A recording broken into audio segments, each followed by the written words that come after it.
Well, hello everybody. I clicked on go live and then I noticed I have some redness here.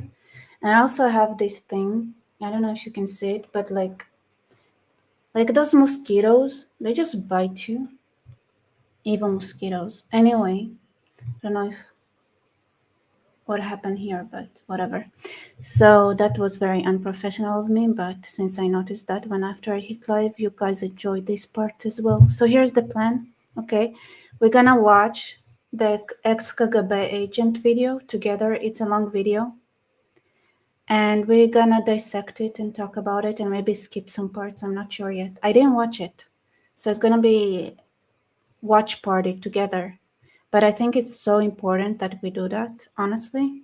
So I think we should start. So, um, yes, hello everybody. Tell me what what your thoughts are. What do you think about the useful idiots and the situation? I'm gonna talk about the Glassbury, I don't know how it's pronounced, event as well, the music festival where, uh, they chanted deaf, deaf, IDF, and what else they said that you're not getting your country back, Britain. That was my favorite part.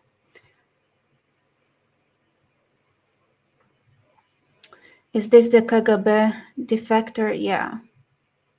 Let's watch the video. This goes. Let's learn.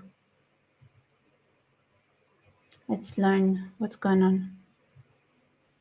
I hope duplication of this program is prohibited by law. I hope I don't get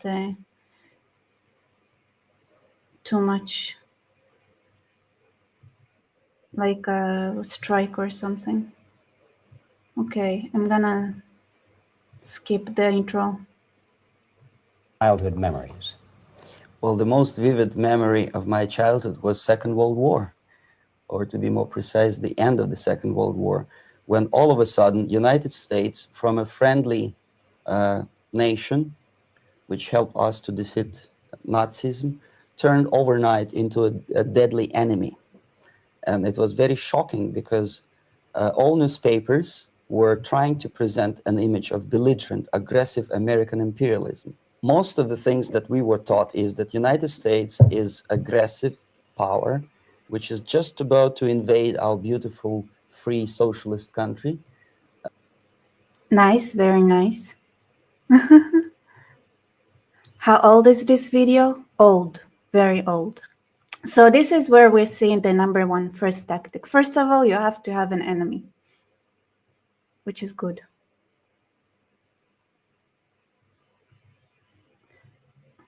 That American CIA is dropping Colorado beetles on our beautiful potato fields. Yeah, classic. To eliminate our crops. And each schoolboy had... Honestly, I think I'm gonna skip ahead a little bit because I want to get to the parts that are more relevant to the West without it being too much of an explanation of how you brainwash a child's brain into believing that some country is your enemy and it should take actions about it against it. Even though it's important, I feel like this part is too creative for people to understand that something like that is being done to them. So I kind of want to skip it. Against oppression of my own dissidents and intellectuals. And that was the most disgusting thing that I witnessed as a young man, young student, who was brought up a very troublesome period in our history, from Stalin to Khrushchev, from total tyranny and oppression to some kind of liberalization. Second, when I started working for the Soviet embassy in India, to my horror, I discovered that we are millions times more oppressive than any colonial or imperialist power in the history of mankind. That my country brings to India not freedom, progress, and friendship between the nations, but racism, exploitation, and slavery, and of course economical inefficiency to this country. Since I fell in love with India, any Indians here? Indians, raise your hand. Say hey. I think this part is, I think there are good amounts, should be good amount of Indians here. Let's hear from the,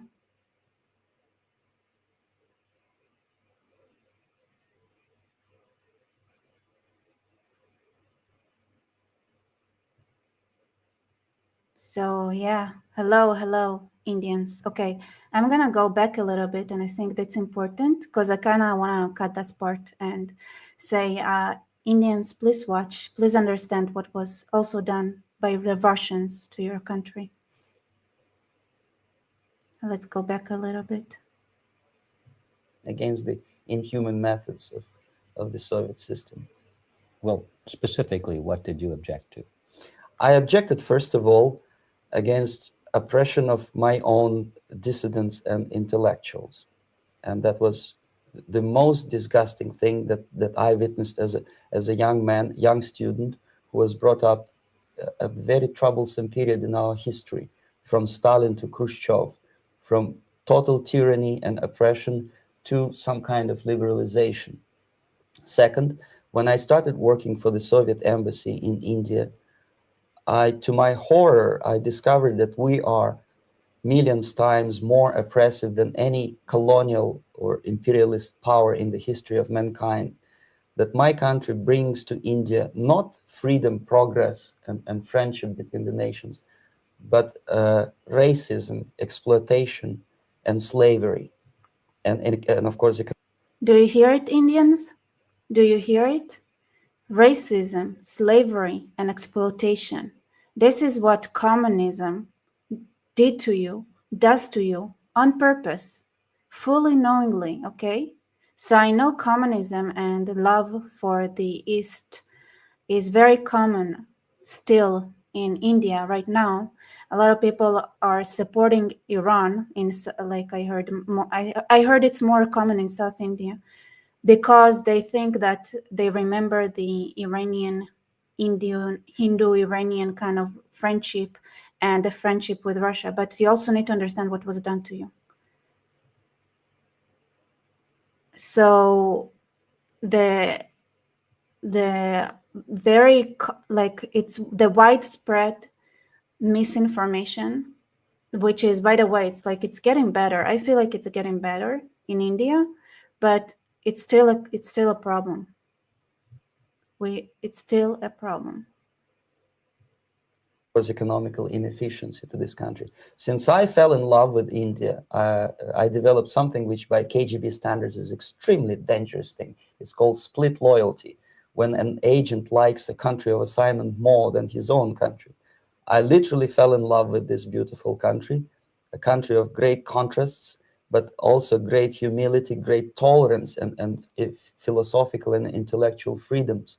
My ancestors used to live in caves and eat raw meat when India was a highly civilized nation 6,000 years ago. So obviously the choice was not to the advantage of my own nation. I decided to defect and to entirely dissociate myself from that brutal regime. Mr. Bezmenov, we've... And skip ahead a little again. Just hoping it would get me out of getting strike. Let's see how I'm doing right now. Right now it seems like I'm okay.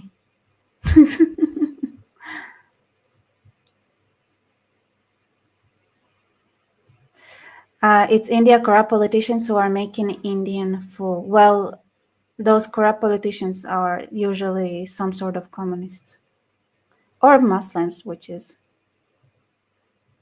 on loyalty of population.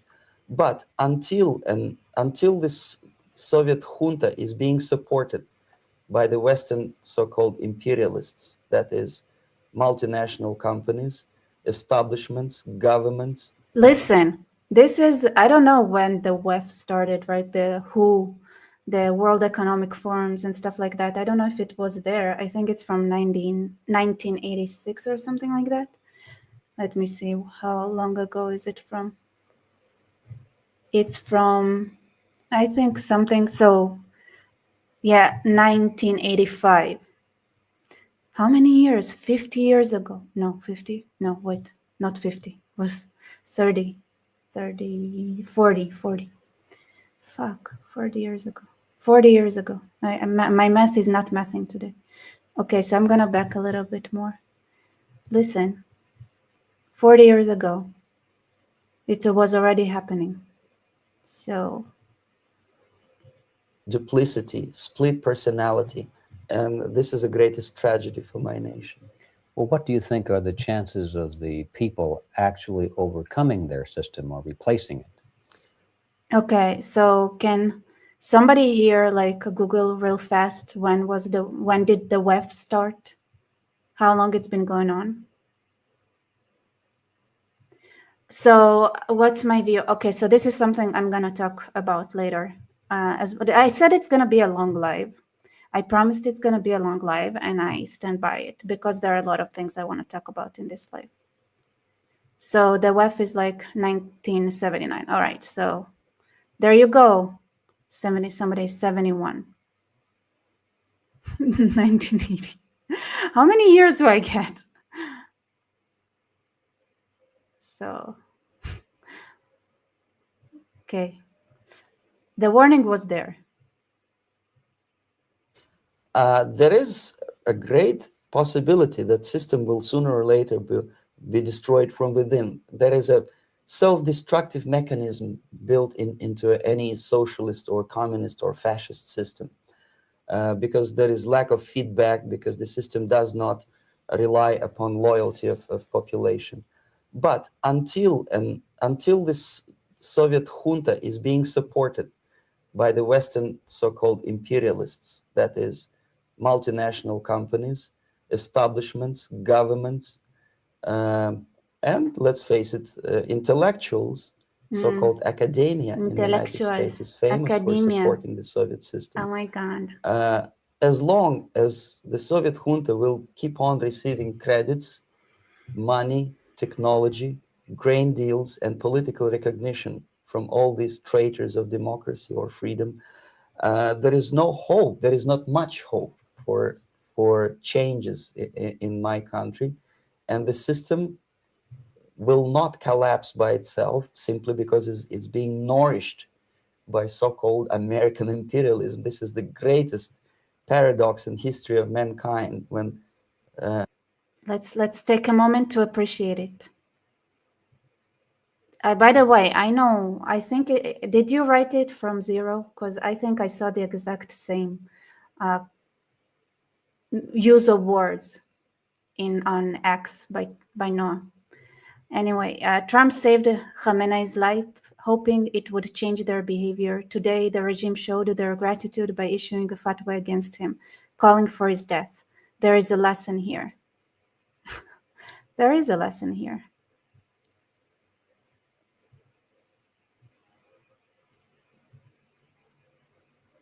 And maybe just the lesson here part is what she wrote, and you wrote the rest of it. I'm sorry. capitalist world supports and actively nourishes its own destroyer, destructor. I think you're trying to tell us something. Oh in yes, this country. I'm trying to tell you that it has. I think he's trying to tell us something. You guys, I think he's trying to say something. Yeah. Has to be stopped unless you want to end up in gulag system and enjoy all the advantages of socialist equality, working for free, catching fleas on your body, sleeping on the planks of plywood. Well, thank you for the very pretty description, but I think I'm gonna skip that part. Let me see. I'm gonna, like I said. Oh, you know what I'm gonna do? I can just play it faster, and then I can make it normal. If there's something that really needs to be heard.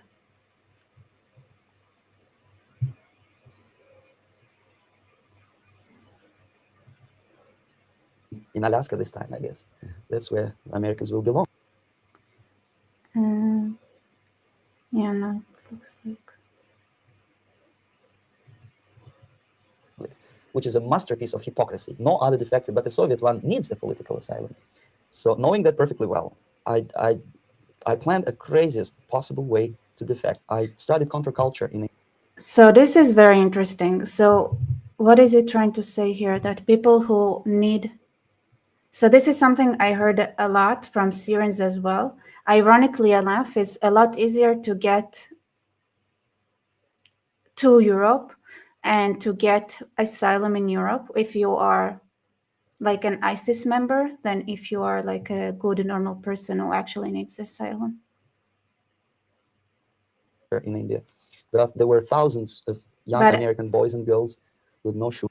But I think I'm gonna skip ahead to the next part.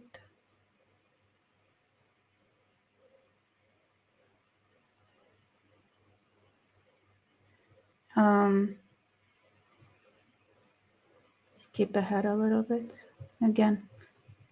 To avoid detection of Indian police, I was dressed as a typical hippie with blue jeans, long camise shirts with all kind of nice decorations like beads, long hairs.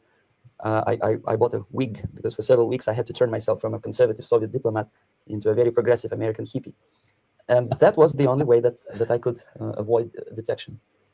It was very interesting experience, but it was necessary because from my own knowledge as a member of Soviet embassy staff, I knew that there were many cases when Soviet defectors were betrayed by Indian police, and also some Western embassies played a very dirty role in betraying the Soviet defectors. According to our information, they were some, I wouldn't call them double agents, but simply immoral people working for this for the United States embassy, and confiding in people like this would be a suicide. So I had to be extremely careful. So because anyone, we're gonna bring up the UK later on, I want to say that this is so true. I can tell you from behind the scenes that I've heard so many cases where the UK embassy had helped, you know who? Leaders and Hamas members. Fully knowing they are Hamas members, they help them escape Gaza. This is who they help, Hamas members, fully knowingly. Because, I don't know, they worked with the BBC or something, right? Journalists who are not journalists. And this is who they helped. And this is from now. This is what the UK government is doing now. This is what the UK embassy in Israel is doing now, helping Hamas people to get out of Gaza to all over the world. And that was the reason for such a crazy way to defect. Well, had you been caught in the act of trying to get out, what would have happened to you? Oh, most likely I would end up in concentration camp, or depending on the situation and on the whim of some bureaucrat in KGB, or maybe even executed. This is normal practice, quietly, of course, not publicly. But that would be the end of my defection. So this is beautiful. You know what's beautiful? Because they had to do it quietly, not publicly, of course.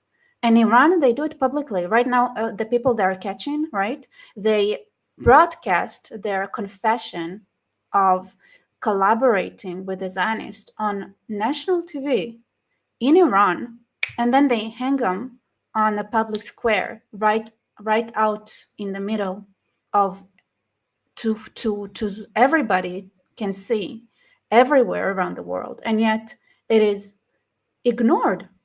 Like, and maybe partially because back then, I don't know, there were people who were actively, like, it was a well-known narrative that the Soviets were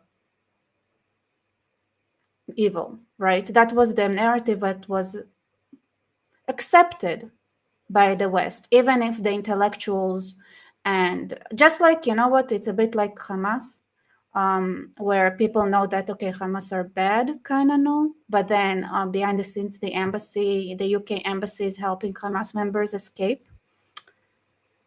And then they want to pretend that the Gazans are like nice people. I don't know what they're thinking. It's somewhere in between. But here it's like, why don't you broadcast the public executions all over the world? Right? The Russians had to do it not publicly. Why? What changed that the Russians felt like they needed to do it privately, like on not on world stage to see, versus the Iranians who actually broadcast it on TV? Like, do you guys know why? Like, why? What happened? What happened?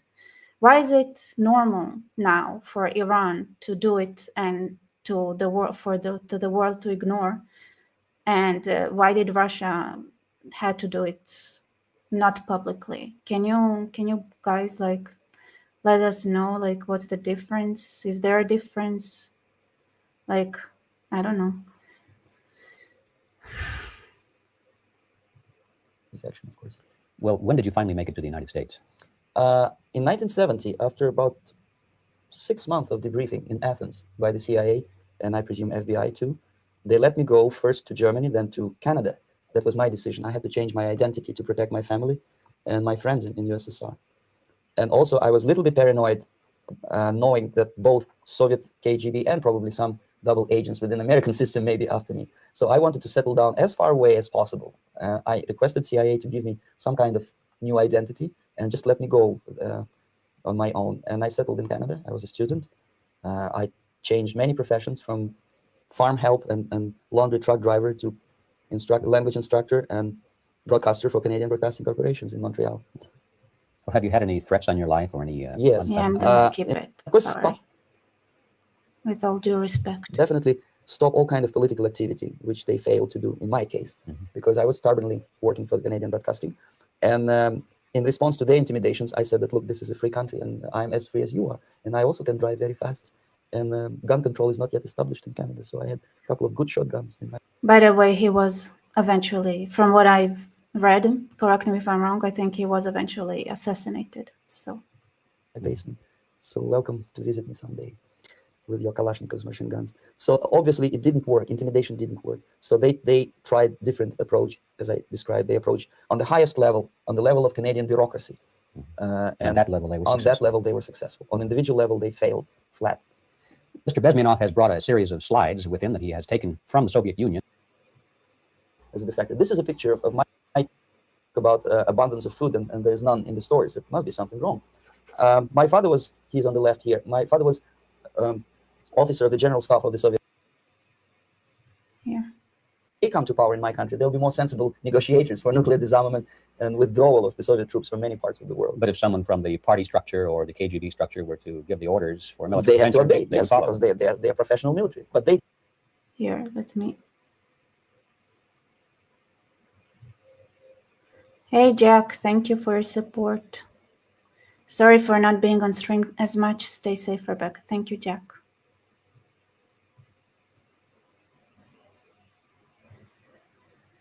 Okay, good. So why did he receive death threats? Why wouldn't he? What do you mean by why?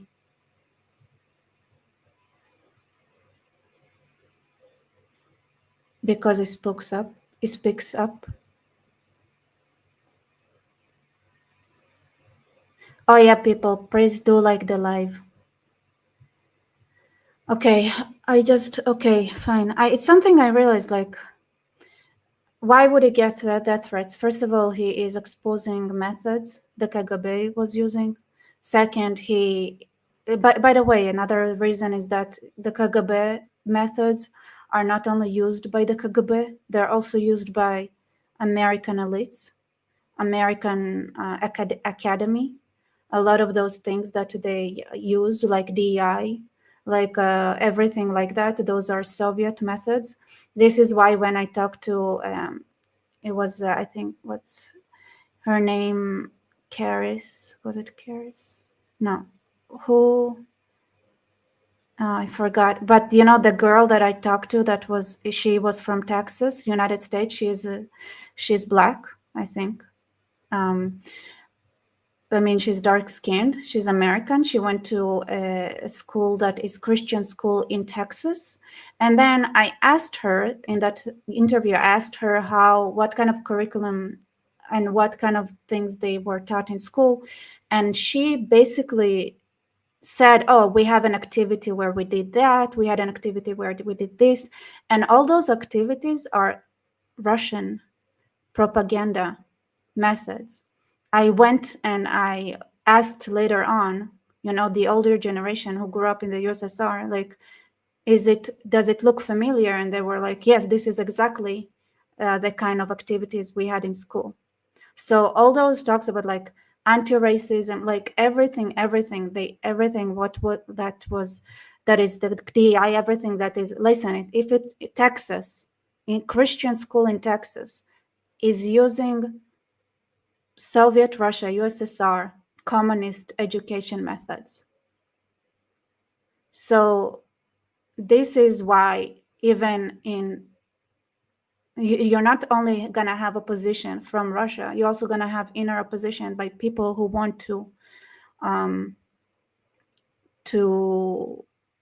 have that method, right? If people would know, you're right. For example, I can tell you who knows. I have several stories that I've heard. For example, of before the war in Russia, I know of several families who moved to the United States. Specifically, I can remember a specific family in Boston. They sent their kids to school. The kids came back from school to their parents and told them about the activities they do in school. And the parents, right away, they realized that this is the same thing that the communists did, the same kind of education system that the communists had. And they packed up their things and left America, right? They left Boston. They went back to Moscow back then because they were like, no, we're not going to that. We're not going to fall for this trick again. I don't know where they are right now, but just for the record, right? So people who know, like ex-Soviets, ex-Russians, Chinese people, right? When they see those things in school, they go and try to fight it against it because to them it rings a bell. Like they can tell right away, wait, this is Soviet, like this is communism. Like right away they started shouting. Of course, they have heavy accents, and we know what happens in America. If you talk with a foreign accent, that's what you get from the American public. So this is why. So I'm gonna skip ahead again. I see there are a lot of photos, which I feel like are probably means it's a little bit irrelevant for us.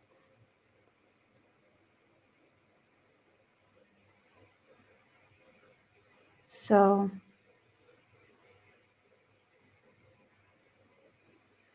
okay, I feel like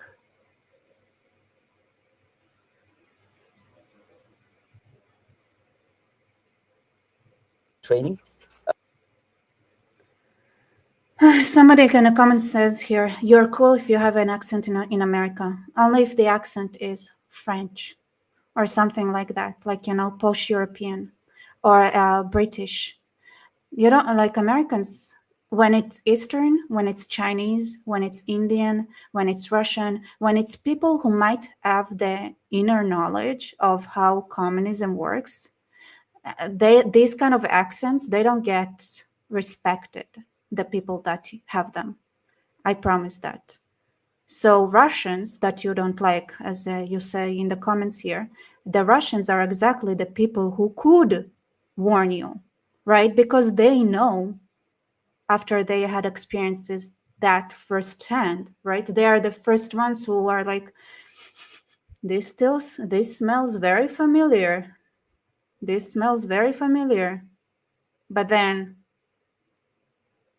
when they try to warn Americans, they have a Russian accent. So who would even listen to them?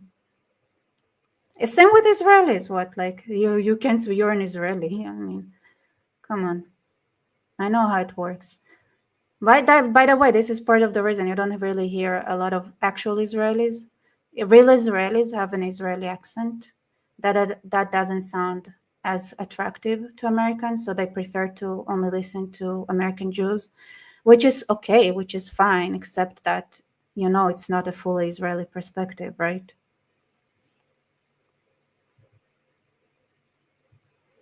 Including the military game. Here, see. Polish accent is not considered exotic, it's mocked. Exactly. Okay, I'm gonna slow it down because I feel it's too fast. Here, 125. Gains in areas, suburban areas of Moscow. And here, for example, we are on the tour in Arkhangelsk area. And by the end of my training in school, I was recruited by the KGB. This picture was taken on that day, and you can see again how happy it feels to be recruited by the KGB. I went through very extensive physical and military training and civil defense training too. Unlike in the United States, where civil defense is virtually non-existent, zero. In USSR, every student, whatever his major subject, has to go through very extensive 4-year military and civil defense training. Okay, this is important because I don't know if you guys were here when I talked about the USSR and the Russian mentality, and this is something true to Russians, not to the USSR. So it's not something that is communistic, it's something that is true to Russia. Russia is a plane in a very, very dangerous, geographically dangerous area on Earth. So for a lot of barbaric tribes, it was very easy to just run through the whole of Russia and just imagine somebody riding a horse or whatever, just with like grazing grass, just replace the grass with people. So this is the Russian experience, right? So it's plains that people can just literally run through and just graze everything on the way. So this is why you also have the mentality that every civilian, right? Civilians should know how to defend themselves. And it's a very important mentality. And it's also the mentality a lot of Israelis have, not enough, honestly speaking. It could be way better. I think like self-defense and things like that should be taught in high school. But to some extent, maybe not. Let's say like after in military and everything like that kind of compensates for it, because everybody goes to the military, so it becomes civilian, even if it's not civilian. Because this is what also saved Israel on October 7th. There were a lot of civilians that threw themselves, right? When somebody threw a grenade, they threw their body on the grenade, saving everybody around them. So even though they didn't have anything to defend themselves with necessarily, they did have the mentality of being like, okay, if somebody has a gun, we better jump on the person with holding the gun, right? So they jumped on them physically, jumped on and also jumped on grenades and things like that, which is also trainable. You can train people to be like, somebody's shooting, better run towards, like if you're close to them, like jump on them or something if you have nothing on you. So that's also, this is a psychological civilian training. So you can also have psychological civilian training and not just physical civilian training. You can see me here with a group of students during one of the... So in Russia, right, they would learn how to shoot in school already. So in high school, they had like this kind of classes of how to defend themselves. Just by the way, like high school, they would have that. Near Moscow. The main idea, of course, is to prepare a huge reserve army of the USSR. Each student has to graduate as a junior lieutenant, in my case, than any colonialism or imperialism in history of mankind. But at that time, I was still hoping that, well, maybe it's not that bad, could be worse, and things may go for better. And I even tried to implement the beautiful Marxist motto, proletarians of all the countries unite. I tried to unite with the nice Indian girl. And I was fascinated by Indian culture, by the family life in this country. But obviously, Communist Party had different plans for my genes. So I family life had to marry. That's another thing. Family life, like I said it before in the Hasbah video, family life in Russia and the West is kind of broken. So a lot of reason of why, at least in the USSR, there was this jealousy towards Jews. Wasn't because they had money. Nobody had money. It was because they had functioning families. So this is also one of the things like that generated a lot of envy, is that Jews had better family structures and better and more stable families than most Russians. So, okay, I'm gonna skip ahead again.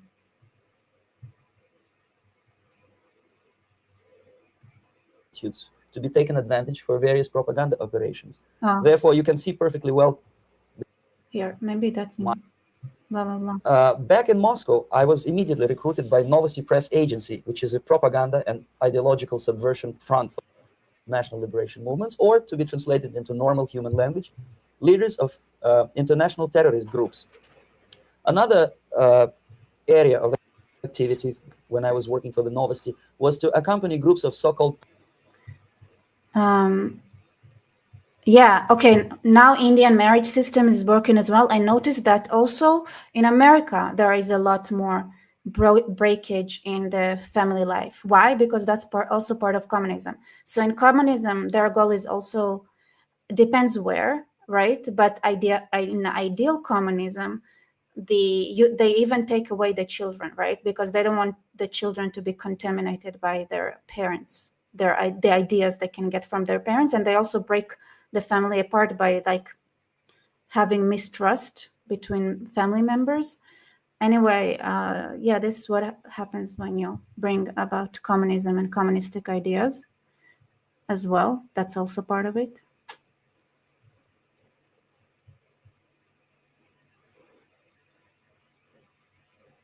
Yeah, the state or commune becomes both God and parent. Yeah, and for that, they need to weaken the family unit. If they weaken the family unit, you get a lot of lonely, miserable people and kids that don't have a strong backbone and could be easily manipulated.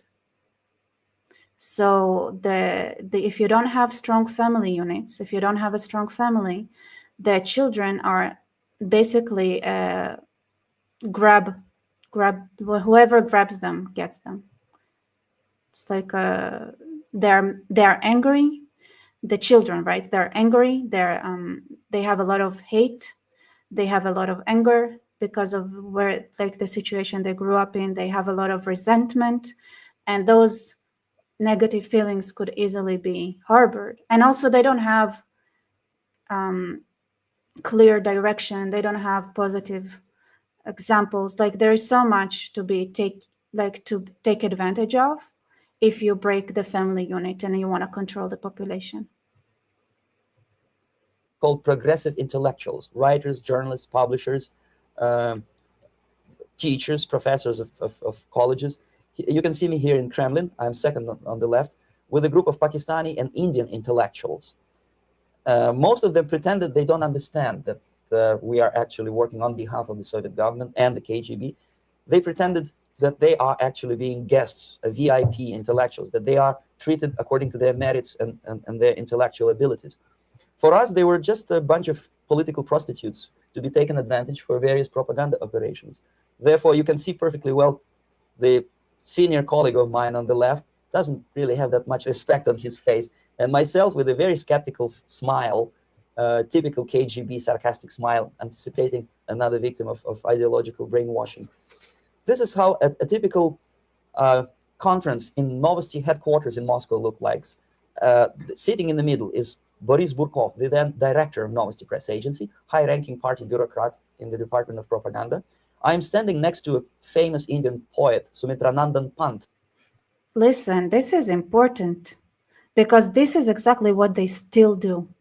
They bring those intellectuals, right? Like, I mean, now we don't have many intellectuals, like Tucker Carlson, right? They bring them and they make them feel important, and then they spew bullshit all over the place. Thank you for your donation, sir. Lenin and Trotsky were the birth. So Trotsky was Jewish, ethnically Jewish. Lenin wasn't. Lenin had maybe a spit of Judaism, like Jewish genes in him. But of course, that's enough for bullshit to come about. Like, yeah, but Trotsky was ethnically Jewish. And 80,000 Jews from the US went to Russia to fight in the revolution, then discarded. Muslims are waving communist flag. Who is controlling who is the tail wagging dog. So usually the Muslims win. The Muslims tend to win. So Muslims are even worse. Yeah. The Jews, there were a lot of Jews who fell into this communistic bullshit. A lot of them were because there was also a lot of spite inside the Jewish community towards the rabbis, that a lot of the Jews, like some Jews, believe that Judaism has too much power over them. And not honestly speaking, like when the Enlightenment, it was entitlement, but Enlightenment movement started, there were a lot of rabbis who became a lot more extreme and controlling, and that blew up in their faces, with more Jews hating Judaism because of the controlling rabbis, going against it, becoming communistic, and going against the Jewish community by joining that movement. But this is the same thing, except that here we see that there is a breaking of the family system done on purpose, and when you become too extreme because of the reaction to the Enlightenment, you break yourself down. So if you become too controlling, you also break your own family unit down by going to the extreme, reactionary extreme. So that's a good caution tale, that even though there are a lot of people trying to break down the family unit, sometimes if you try to become too much of a controlling person, right, like I'm a strong man and woman needs to do what I say, and then you treat your children and you're like, this is a strong family. It's not a strong family unit. It's going to blow up in your faces as well. So that's also very important. Do not take the other extreme. Controlling fathers, this is how you get a Stalin, okay? Not you, like this is how you get a Stalin. Stalin had a terrible father. And like, it's the Trotskys, like, maybe the families look good on paper, and in reality they were too controlling because of reactionary reasons in specifically in the Jewish community. So it's important to know. Yeah, Rebecca, now our intellectuals don't need to go to Russia. They're getting all the same support and idealism in the West. And by the way, it talks about that in this video as well. So it's not even new that the West is being supported by, like, that idea, those ideas are supported by intellectuals in the West. So that's why we have Russian Komi Jews in New York City in America. They rejected Judaism in Russia because of rabbi. Yes. The rabbis, you see, the Satmar community, Hasidic community, a lot of Jewish communities, also the Jewish Lithuanian community. The Vilnius, the genius from Vilnius, the Gra, he said that you have to study the Torah together with physics. How many Lithuanian Jews now study physics and not only the Torah? Almost none of them. Why? Because the rabbis started panicking with the feeling that there are new like there are Jews who are like the modern Orthodox Jews, right? So because I want to stress like how ridiculous it is. Modern Orthodox Jews are very modern, but they are the biggest threat to rabbis who felt like they were losing their communities, who became more and more strict.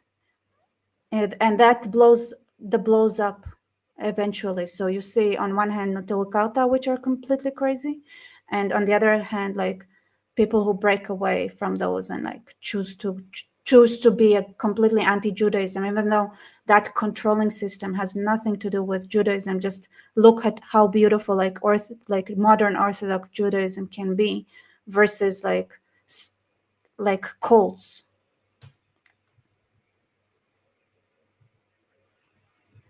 Hunt. He was famous because he was an author. He was the author of a famous poem titled Rhapsody to Lenin. That's why he was invited to USSR, and everything was paid by the Soviet government. Pay special attention to number of bottles on the table. This is one of the ways to kill the awareness or curiosity of foreign journalists. One of my functions was to keep foreign guests permanently intoxicated the moment they land at Moscow airport. I had to take them to the VIP lounge and toast to friendship and understanding between the nations of the world. Glass of See how much it's like, this is exactly like, it still works now. Toast for understanding between the nations and the world, and like those beautiful words.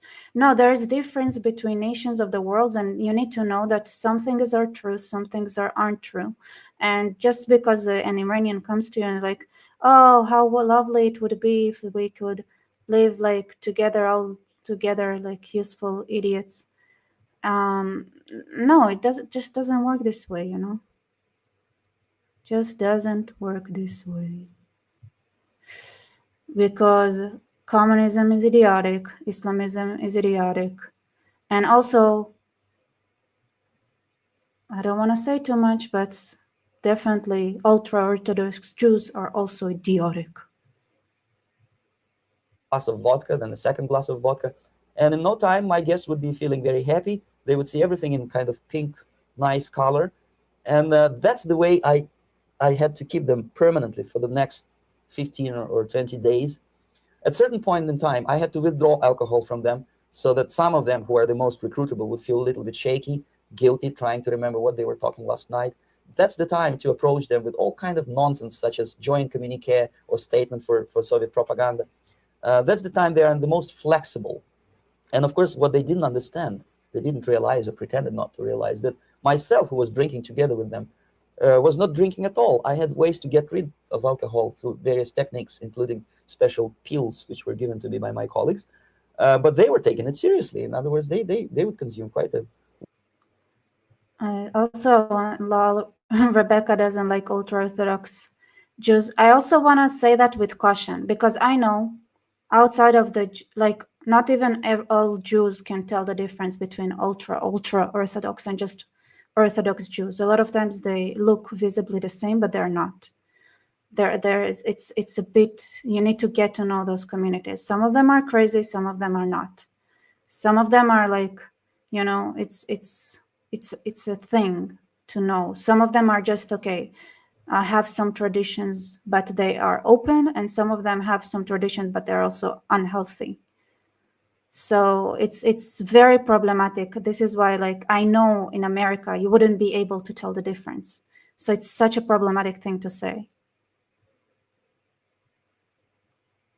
So that's... large volumes of alcohol and feel quite uneasy next morning. In 1967, the KGB attached me to this magazine, Look magazine. A group of 12 people arrived to USSR from the United States to cover the 50th anniversary of October Socialist Revolution in my country. From the first page to the last page, it was a package of lies, propaganda cliché, which were presented to Americans. Tell us, Becca, I need to know, please. What do you need to know? Like, what are we talking about?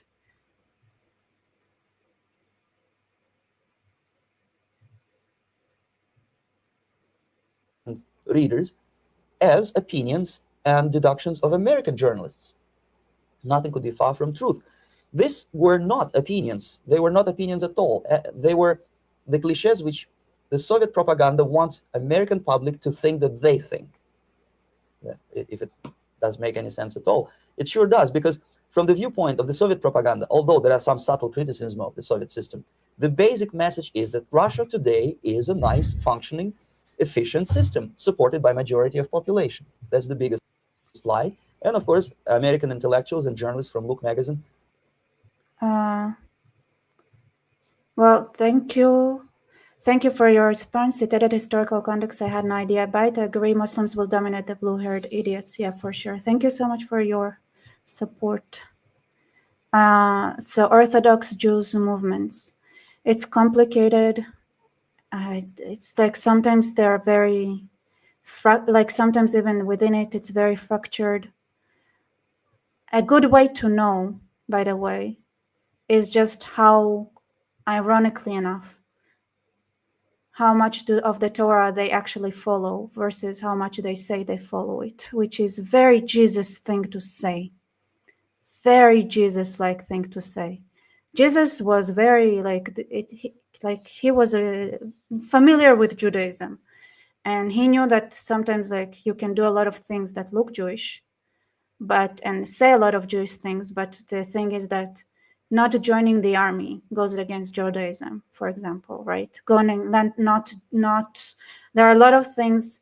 Now it's more complex than that. This is why I don't want to go into it. You have to talk to them in the individual level. There are different reasons for a lot of things, but sometimes it's just that they literally, and this is something like a lot of Israelis are angry about, like, you clearly break the Torah whenever it's not visibly the Jewish, like, right? There are things that are visibly Jewish, like those parts, like you follow with your wholeheartedly, and then there are things that are strictly unforgivable if Jews don't follow, and yet they are hidden from sight, and you don't follow them.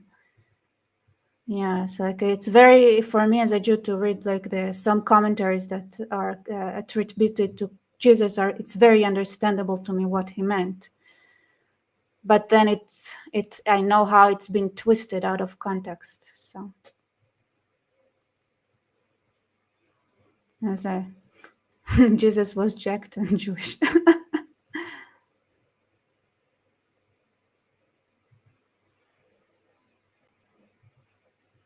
Elaborated on that untruth in various different ways. They intellectualized that lie. They found all kinds of justifications for telling lies to American public.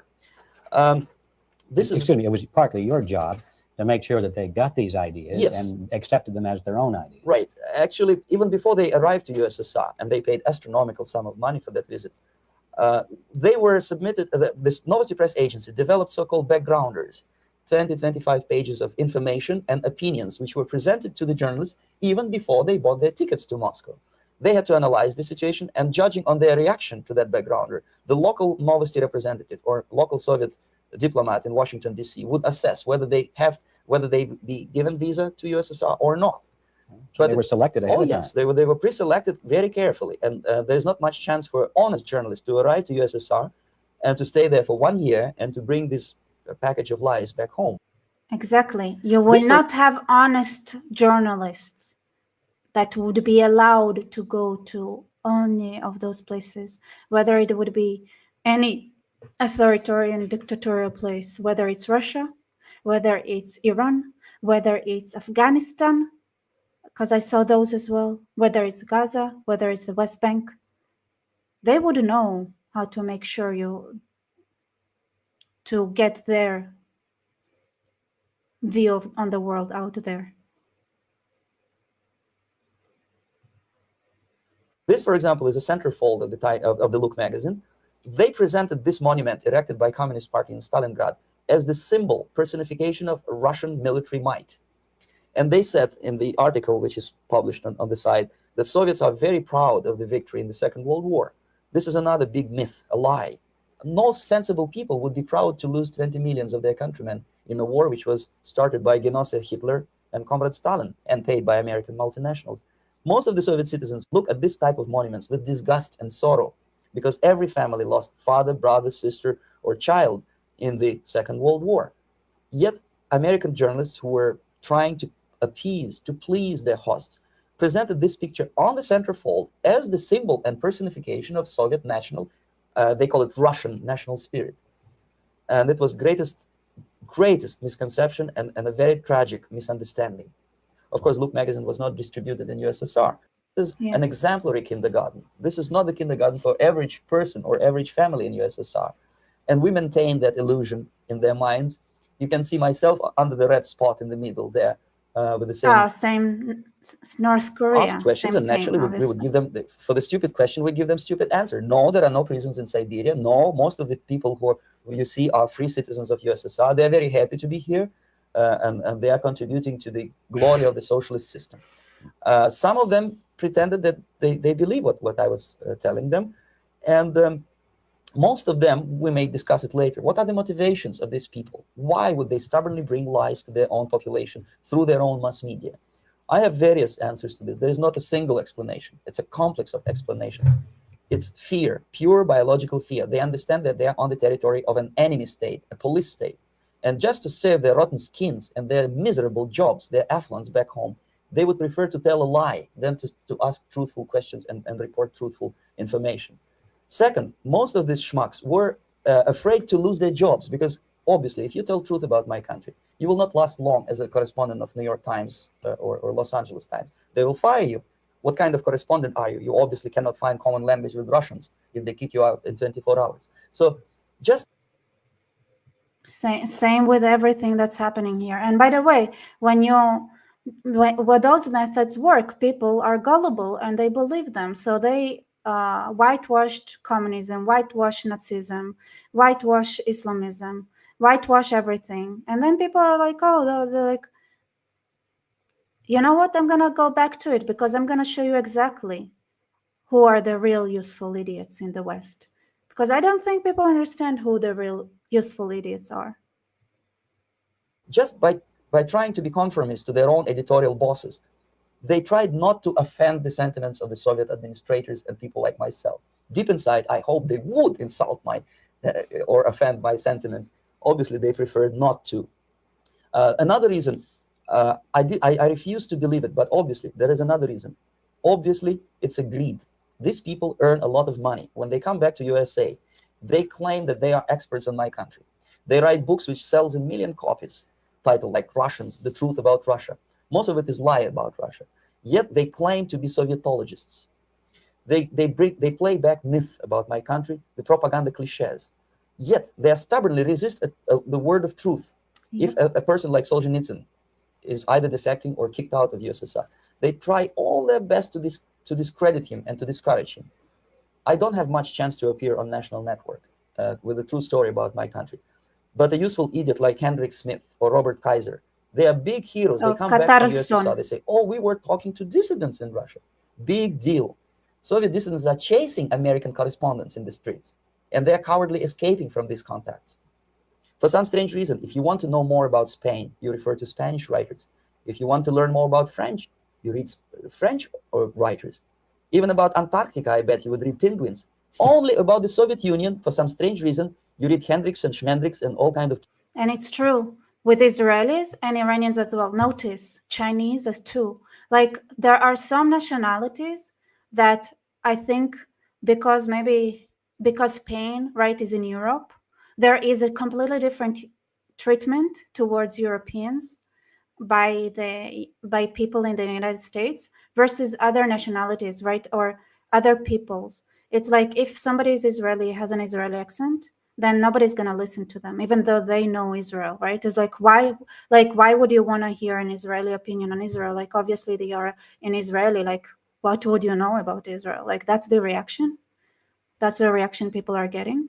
Same with Iran, same with Iranians, unless they have like perfect British accent and things like that, and they're like, and their dad is the head of the Iranian university. I don't know how she can speak when that is the truth, but you know, like, it's like you don't hear it. Like, yeah, now there are more, like there are people, but it's like you're not gonna get Iranians and explain, or like people from inside, especially if they have accents.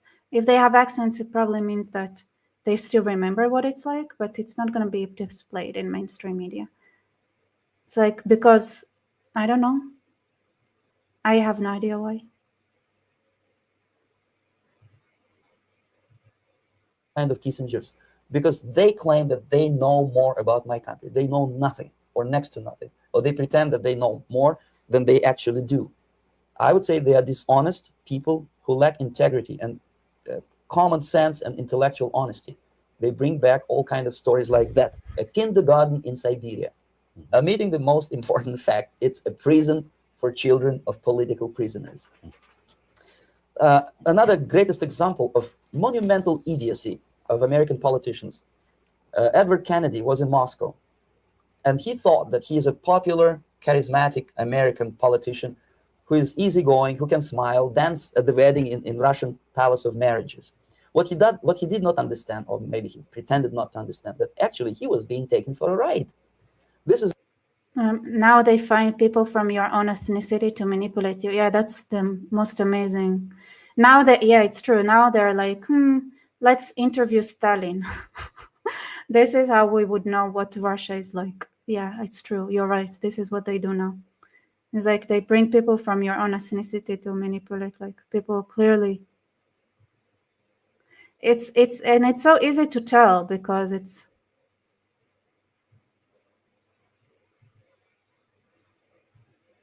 This is a staged wedding, especially to impress foreign media or useful idiots like Ed Kennedy. Most of the guests there, they had security clearance and they were instructed what to say to foreigners. This is exactly what I was doing. You can see me in the same damn wedding palace in Moscow where Ed Kennedy was dancing here. You see, smiling. He thinks he's very smart.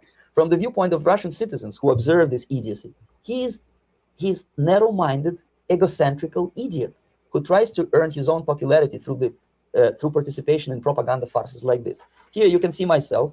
On the right, again, exemplary Soviet bride.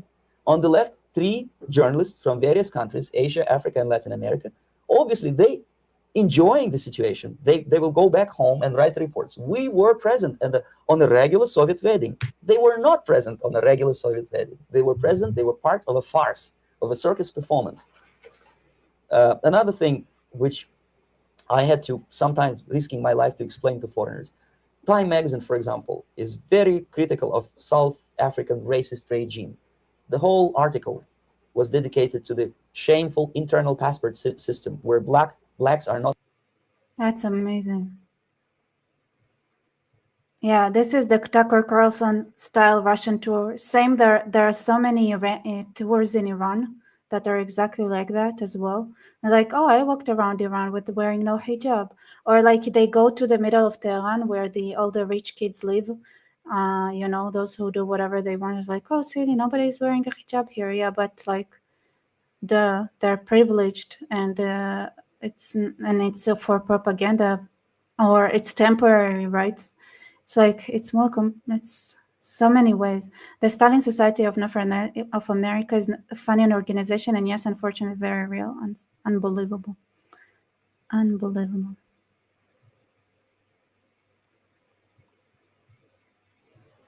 Please use his real name, Charles.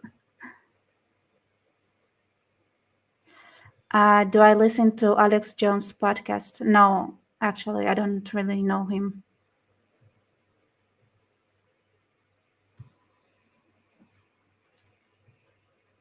Are not allowing to live with whites. For some strange reason, for the last 14 years since my defection, nobody wanted to pay attention to my passport. This is my passport. It also shows my nationality, and it has a police rubber stamp, which is called propiska in Russian language, which assigns me to a certain area of residence. I cannot leave that area, same way as this black man cannot leave the area in South Africa. Yet we call South African government racist regime. Not a single Jane Schmonda or Fonda is brave enough, courageous enough to come to media and say, look, this is what happens in USSR. I sent a copy of my passport to many American liberals and civil rights defenders and all the other useful idiots. They never bothered to answer me back. This shows what kind of integrity, what kind of honesty these people are. They're a bunch of hypocrites because they don't want to recognize a good example of racism in my country. This is the first stage of befriending a professor. You can see myself on the left with the same James Bond smile. On the right is my KGB supervisor, Comrade Leonid Mitrokhin, and in the middle, a professor of political science in Delhi University. The next stage would be to invite him to a gathering in the Soviet Friendship Society. There he is sitting next to his wife before he is being sent to USSR for a free trip. Everything is paid by the Soviet government. He was made to believe that he's invited to USSR because he's a talented, sober-thinking intellectual. Absolutely false. He is invited because he's a useful idiot, because he would agree and subscribe to most of the Soviet propaganda. That's amazing. And when he is coming back to his own country, he is going for years and years to teach the beauties of Soviet socialism to newer and newer generations of his students, thus promoting the Soviet propaganda line.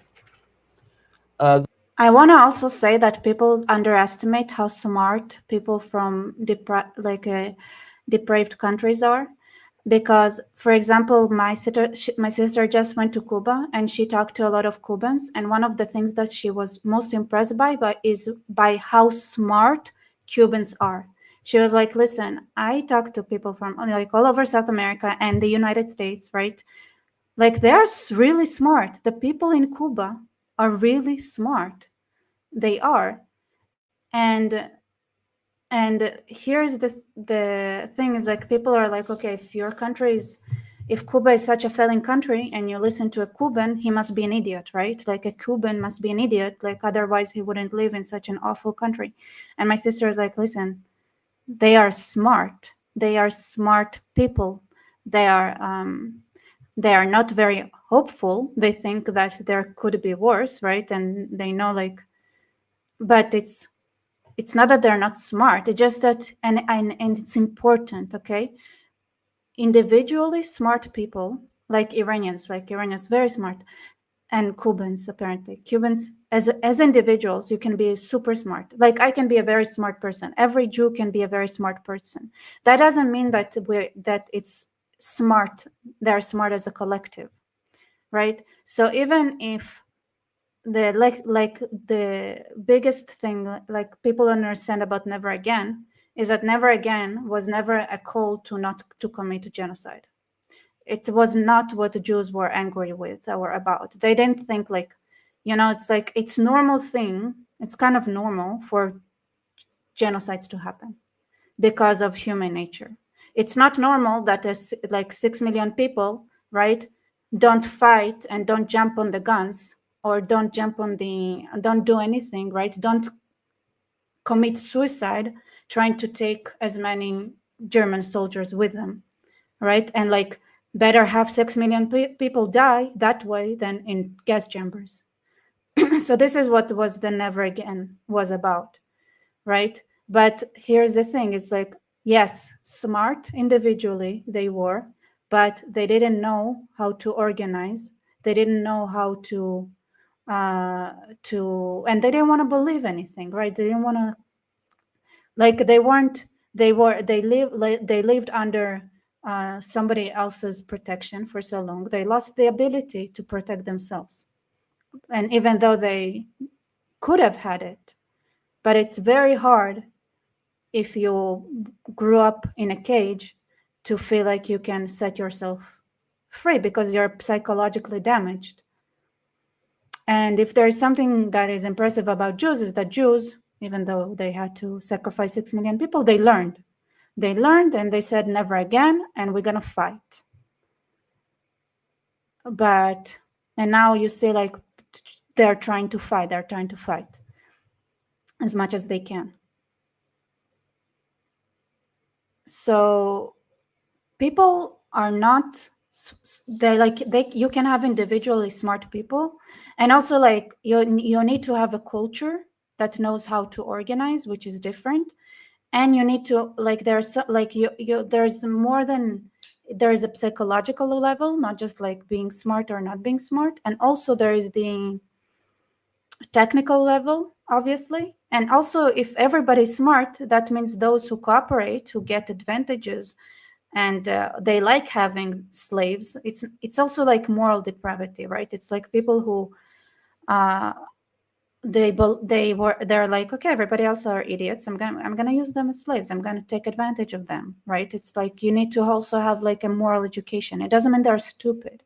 In fact, sometimes they are extremely, extremely smart. But as smart individuals need culture, morality, and not to be too psychologically damaged to be able to, like, they have to have the right psychological setting, the right the know-how, the ability to organize, and they have to have some sort of morality to do anything. And it's not simple. It takes generations to create that. So, but if they don't have that, doesn't mean that they're not, like, they're still smart. And people just cannot survive. People are not good with being alone. One smart person or smart people, like, people don't understand how, but this is like why individualism is also a little bit like, you don't, like, people who expect you, like, as an individual to achieve the world, like, you don't understand. People as individuals, they're nothing. You cannot outrun a wolf. You cannot survive in a forest. You are useless. humans as individuals, they can be the smartest things in the world. They're just useless. And there is no such thing as individual success. It just doesn't work this way. The KGB was even curious about this gentleman. It may look innocent. Maharishi Mahesh Yogi, a great spiritual leader, or maybe a great charlatan and crook, depending on from which side you're looking at him. Beatles were trained at his ashram in Hardwar in India how to meditate. Mia Farrow and other useful idiots from Hollywood visited his school, and they returned back to United States absolutely zonked out of their minds with marijuana, hashish, and crazy ideas of meditation. To meditate, in other words, to isolate oneself from the current social and political issues of your own country, to get into your own bubble, to forget about troubles of the world. That's his individualism. Obviously, KGB was very fascinated with such a beautiful school, such a brainwashing center for stupid Americans. I was dispatched by the KGB to check what kind of VIP Americans attend this school. That's you on the left. Yes, I'm on the left. Gee, we're totally in sync here. I didn't even know that. I didn't watch the video before, and I was like, I'm going to watch it with you guys. Because I felt like if I'm going to watch it alone, I wouldn't have the patience to watch it again. So I was trying to get enrolled in that school. Unfortunately, the Maharishi Mahesh Yogi asked too much. He wanted $500 American for enrollment. But my function was not actually to get enrolled in the school. My function was to discover what kind of people from United States attend this school. And we discovered that, yes, there are some influential members of family, public opinion makers of United States who come back with the crazy stories about Indian philosophy. Indians themselves look upon them as idiots, useful idiots. To say nothing about KGB, who looked at them as extremely naive, misguided people.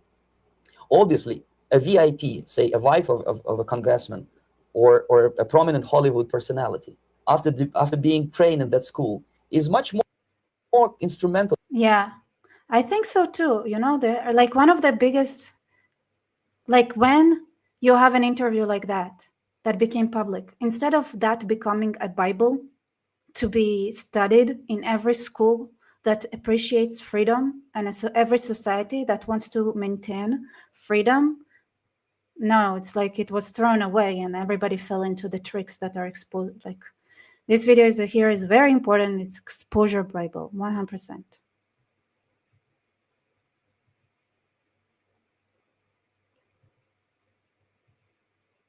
Mental in the hands of manipulators of public opinion and KGB than a normal person who understands, who looks through this type of fake religious training. Why would they be more susceptible to manipulation? I just mentioned that because you see, a person who is too much involved in introspective meditation.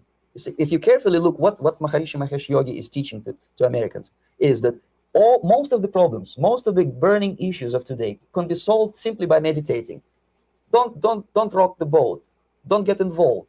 Just sit down, look at your navel, and meditate. And the things, due to some strange logic, due to cosmic vibration. So this is what you guys, if you remember, I talked about what very, very ultra-Orthodox Jews did.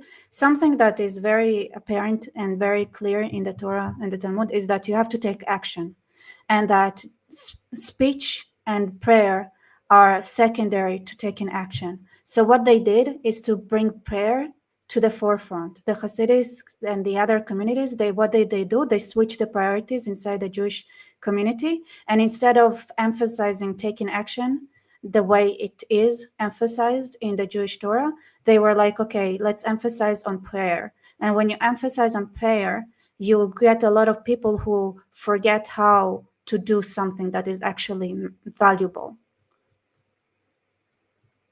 Vibration will settle down by themselves. This is exactly what the KGB and Marxist-Leninist propaganda wants from Americans, to distract their opinion, attention, and mental energy from real issues of the United States into a non-issues, into a non-world, non-existent harmony. Obviously, it's more beneficial for the Soviet aggressors to have a bunch of duped Americans than Americans who are self-conscious, healthy, physically fit, and alert to the reality. Maharishi Mahesh Yogi obviously is not on the payroll of the KGB. But whether he knows it or not, he contributes greatly to demoralization of American society. And he is not the only one. There are hundreds of those gurus who come to you. This is why, like, in my mind, when a Jew says, okay, pray for something, in my mind, they're like, to me, they're heretics. This is not the Jewish way. This is not the Jewish way. It's like if a rabbi is like, if somebody is emphasizing prayer, it's like, that's not Jewish. It's Christian. It's very Christian, but for similar reasons to what he describes here, this is one of my biggest problems with Christianity, is the fact that they had completely moved from that. Not all Christian, like it's like not, I don't know how fundamentalist Christianity, but like so many Christians, right? When the Roman Empire took over, then the Orthodox Christianity in Russia was a tool to control the population. They used Christianity to spread the idea that Christianity is about prayer. Same they did with Judaism, but just in Judaism, it's more recent. It wasn't like that. It was only for the last like 200, 300 years did Judaism become something is like that focuses on prayer. But like what I was saying, Yuri is wrong, but is right in his frame. American bankers backed Nazis and Bolsheviks because these people are our vision of nobility. They love these ideologies and want to force them globally.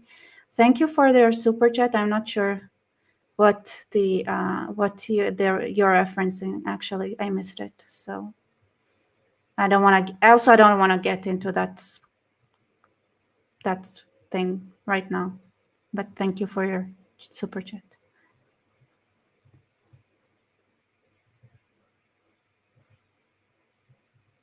To your country to capitalize on naivete and stupidity of Americans. It's a fashion. It's a fashion to meditate. It's a fashion not to be involved. Do I feel the same about Daf Yomi or Kabbalah? Kabbalah, yes, a little bit. Kabbalah, yes. To an extent, Kabbalah can be, but like, fine. Maybe like limited. It's okay. Daf Yomi is important, but it's like, it's you have to study. It's not like you don't have to study. Like everything it describes here is studying, and Kabbalah, like in Daf Yomi, and that's studying. It's important, but you cannot just study, because if you just listen to that and you have no real world experience, you don't understand what you're studying. Because when it's gonna come to you, when somebody tweaks it just a little bit, right, you're gonna be like, okay, but it's like, now Iran is doing that, and the thing that happens is that if you don't have real life experiences, that you fall to the same shit again, same propaganda, because you have, even though if you study the theory, because you don't have real life experience. So it's not enough. It's not enough. It's just not enough. And Jepister, we're going to eat falafel because of college. Well, at least it's not too bad. I actually don't like falafel, so I feel sorry for you all. Thank you. So obviously, you can see that if KGB were that curious, if they paid my trip to Hardwar, if they assigned me to that strange... Prayer first comes the sum, the action comes after. Right, I want to see where the action comes after, you liars. Action comes first. Use prayer to calm yourself after you took action. It's wrong. You take action, then you pray because you took action and you hope that the action would work. So to make sure you are not an control freak, you pray. It to soothe your control freakishness side. But only people who take action have something to soothe down. job. Obviously, they were very much fascinated. They were convinced that that type of brainwashing is very efficient and instrumental in demoralization of the United States. Our conversation with Yuri Alexandrovich Bezmenov, who is a... Why is this weird music? Huge volume of information on individuals who were instrumental in creating public opinion. Publishers, editors, journalists, actors, nothing to do with either research. No. My supervisors on the left is Comrade Mehdi, an Indian communist, and on the right, Comrade Mitrokhin. My supervisors in the Secret Department of Research and Counter-Propaganda. It has nothing to do with either research or counter-propaganda. Most of the activity of that department was to compile huge volume of information on individuals who were instrumental in creating public opinion. Publishers, editors, journalists, actors, educationalists, professors of political science, members of parliament, representatives of business circles. Saying action. Prayer is yeah, that's true. Prayer is often used as an excuse for inaction, and somebody says protecting prayer. It's funny because the time that is mentioned that prayer is more important than something that is supposedly taking action is whether it's more important to pray or to have a sacrifice, right? To whether it is more important to pray or to slaughter a sheep for God. What comes first, and then the sages like in Talmud discussed the passage that talks about it, and they mentioned that first of all is the opening of your hands, which is clearly a prayer, so the prayer is more important, and that is in comparison to another action that is actually just useless on its own, sacrificing animals. So it's not a real action that is prayer is compared to, but a fake action that is prayer is compared to. So prayer is better than a fake action, but definitely not as important as actual action.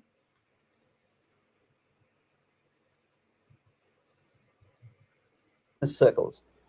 Most of these people were divided roughly into groups. Those who would toe the Soviet foreign policy, they would be promoted to the positions of power through media and public opinion manipulation. Those who refused the Soviet influence in their own country would be character assassinated or executed physically come revolution. Same way as in the small town of Hue in South Vietnam, several thousands of Vietnamese were executed in one night when the city was captured by Viet Cong for only 2 days. And American CIA could never figure out how could possibly communists know each individual, where he lives, where to get him, and would be arrested in one night, basically in some 4 hours before dawn, put on a van, taken out of the city limits and shot. The answer is very simple. Long before communists occupied the city, there was extensive network of informers, local Vietnamese citizens, who knew absolutely everything about people who are instrumental in public opinion, including barbers and taxi drivers. Everyone who was sympathetic to the United States was executed. Same thing was done under the guidance of the Soviet embassy in Hanoi, and same thing I was doing in New Delhi. To my horror, I discovered that in the files where people were doomed. Japester, what are you saying? Prayer, from how you're describing it, might be completely different from what your chat is viewing, because they are looking at it through Christianity. And in Christianity is just as stupid as any other kind of prayer. Prayer is not like that, is like its foreign influence on Judaism and Christianity as well. It wasn't that ingrained. It was like ingrained, but not that much. There are like tablets that were inscription and things like that, but like prayer, it's a later thing. It's a later thing.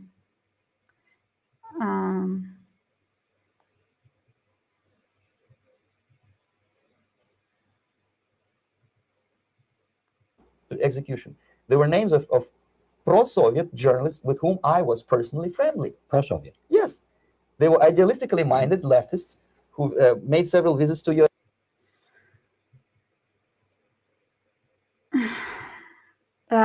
Will Muslim prayer do? Yeah, Muslim prayer works the best if you bang your forehead forcefully enough on the floor so that you lose consciousness. This is the only way Muslim prayer can work.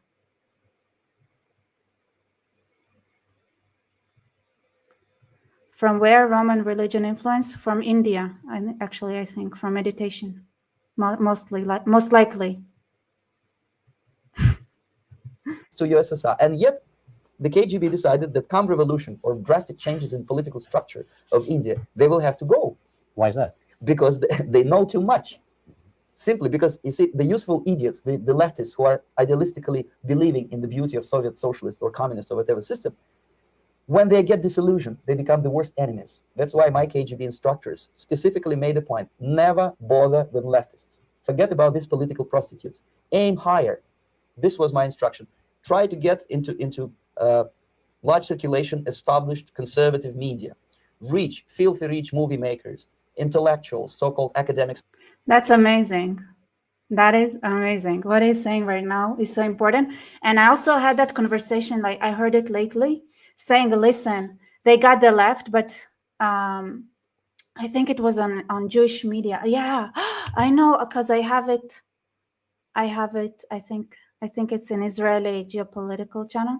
He said that, listen, like with all due respect to the leftist, I think the right-wing conservative kind of leakage that you have of like those ideas is way more dangerous.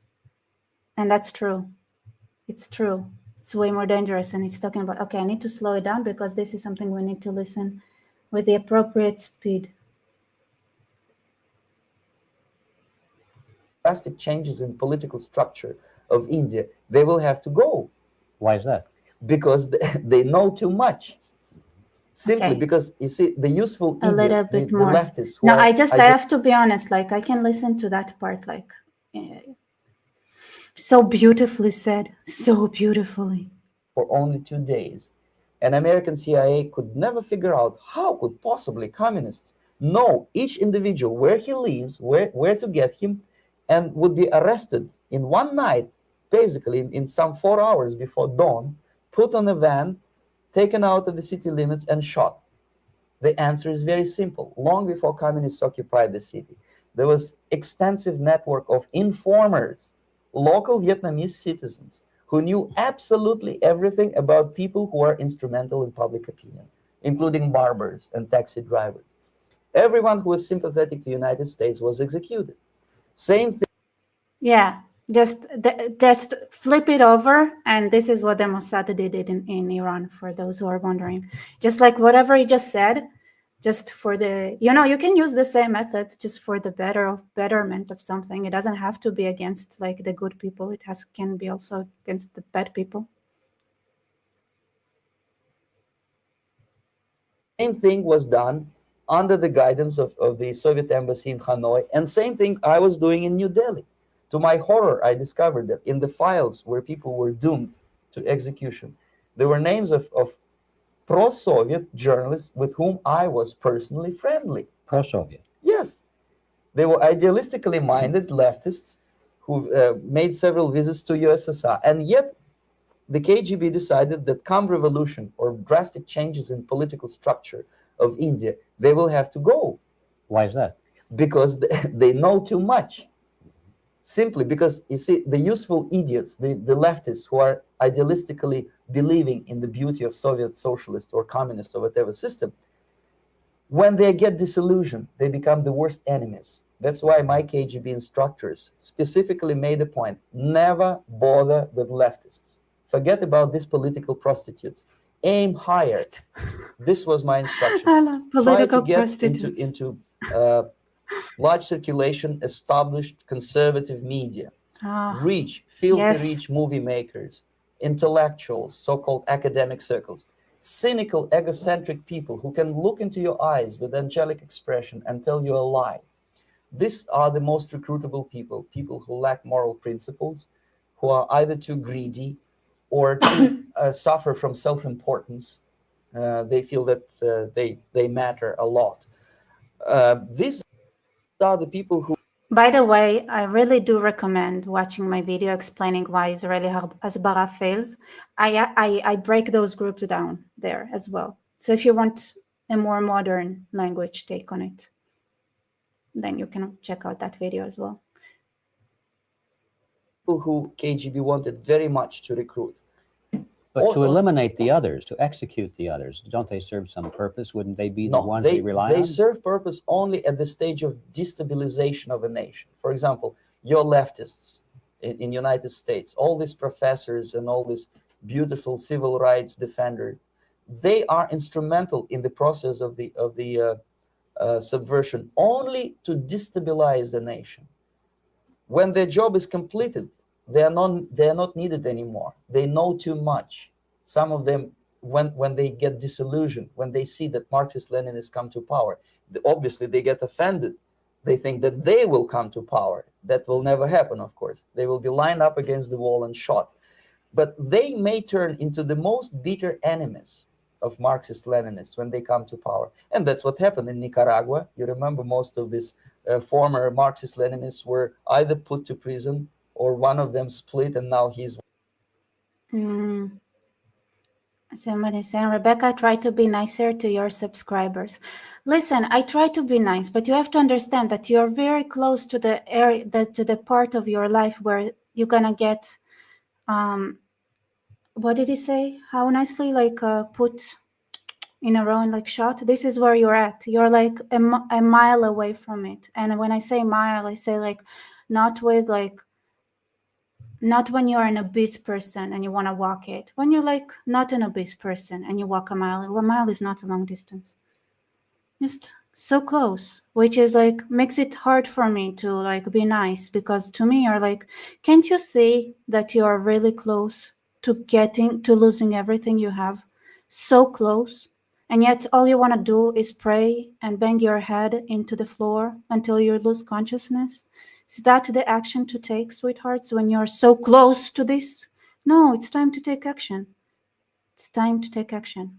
And be creative, be creative.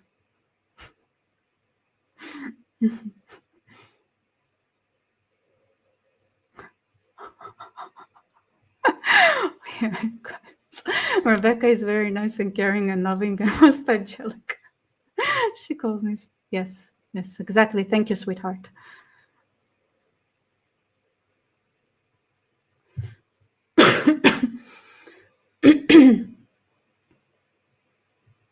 He's working against Sandinistas. It happened in Grenada when Maurice Bishop was already a Marxist. He was executed by a new Marxist who was more Marxist than this Marxist. Same happened in Afghanistan when first there was Taraki, he was killed by Amin, then Amin was killed by Babrak Karmal with the help of KGB. Same happened in Bangladesh when Mujibur Rahman, very pro-Soviet leftist, was assassinated by his own Marxist-Leninist military comrades. It's the same pattern everywhere. The moment... How to respond to Hasids who say that they're praying for the nation? Oh, tell them that we are running out of manpower, and unfortunately their neighborhoods are going to be announced as unprotectable soon. And actually that since it's such an effective method, we think about breaking down IDF, and we should all pray. But honestly speaking, like honestly, the real thing that I have experienced that works with them is that they claim that they study Torah and that's their job, and that the others like defend and that's their job. And I say, like, can you imagine if those soldiers would not study the Torah? Do you really want to have soldiers that defend and don't believe in the Torah and don't study Torah and don't study the Talmud? Is that what you want? Is it really what you want? Because think about it. Think what it means. If you have a real army that doesn't believe in what you believe in, why would they, first of all, protect you? Second of all, be moral. So just like they cannot be protecting the country without having Jewish education, it goes both ways. So, yeah. And also, like, just for the record, people are losing patience, so it comes with a price.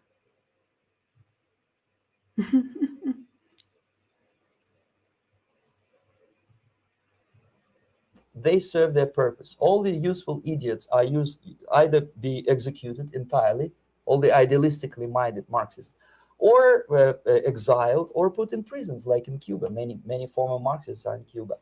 In prison. So most of the Indians who were cooperating with the Soviets, especially with our Department of Information of the USSR Embassy, were listed for execution. And when I discovered that fact, of course, I was sick. I was mentally and physically sick. I thought that I'm going to explode one day during the briefing at the ambassador's office. I would stand up and say something that we are basically a bunch of murderers. That's what we are. It has nothing to do with friendship and understanding between the nation and blah, blah, blah. We are murderers. We behave as a bunch of thugs in a country which is hospitable to us, a country which with ancient traditions. But I did not defect. I tried to get the message across. To my horror, nobody wanted it. Here's something I want to say, okay? This person was part of the KGB and was part of the Russian government for I don't know how long, but long enough to be so highly ranked to be involved in those things. Now imagine that instead of him understanding that there is nothing that he could do inside his country to change it, and to except for like running away and defecting to the West, imagine if some a little birdie, maybe a Mossad person, maybe a CIA person, would have come to him and said, "Listen, I know we feel that you have a good heart inside of you. Like, let's talk. Don't leave. Don't defect. Stay in the system. We're going to bring it down. And you have our support from the outside." That person would have stayed inside the system in Russia and suffered through it just the way he did all that time, just to wait for the opportunity to change the regime from within. Be certain that there are Iranians that are now part of the regime, that are now part of the government, that went through all of that and started believing, and then their amount of guilt and bad feelings that they had accumulated until instead of defecting, maybe one day a bird came to them and say, "Suffer through it. We are here with you. We're going to change Iran." And because, we know that we have agents like the Mossad like for decades now there. So this is another element. It's not so easy, right? Because now who is doing the horrible things? Who are doing that? It's a lot of people on the ground that are, which also proves like the reason why that could have been stopped is because people stopped believing in communism. So you didn't have all those ground soldiers committing those horrible crimes. Like when people believed communism and believed that crap, they would slaughter their own neighbors if they thought that their neighbors were not part of the communistic ideas.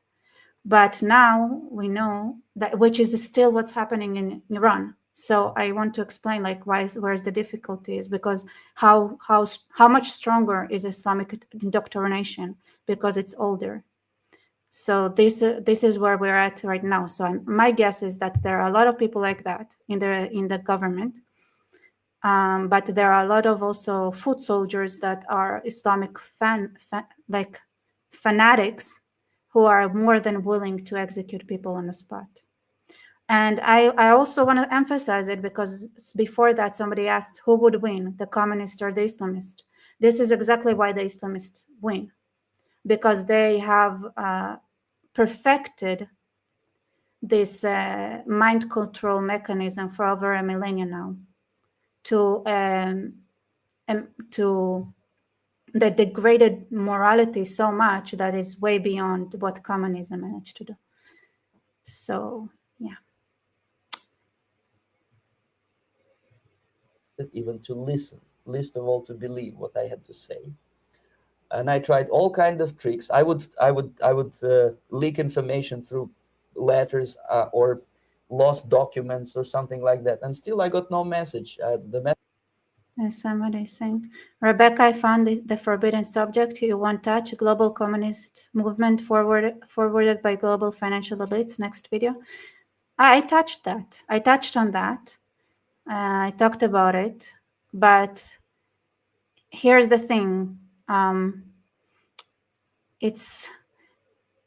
don't like that kind of perspective because it's so much easier to just understand the underlying ideology that is being promoted and by whom than to try to think that, because the one of the ways that communism is being pushed is having one elite group eliminate all the other elite groups. So ironically enough, because like I said, people as individuals are nothing. You have to have something that organizes them.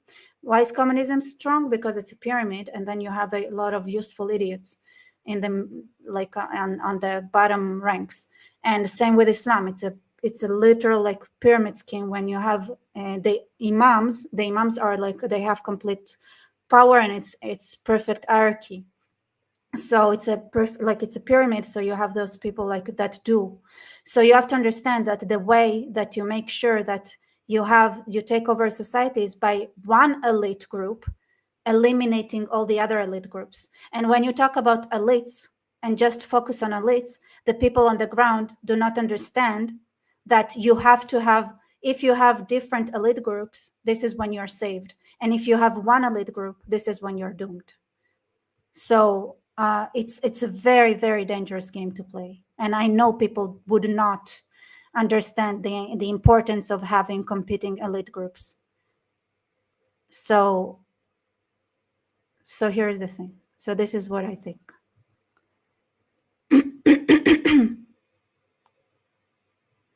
I was saying,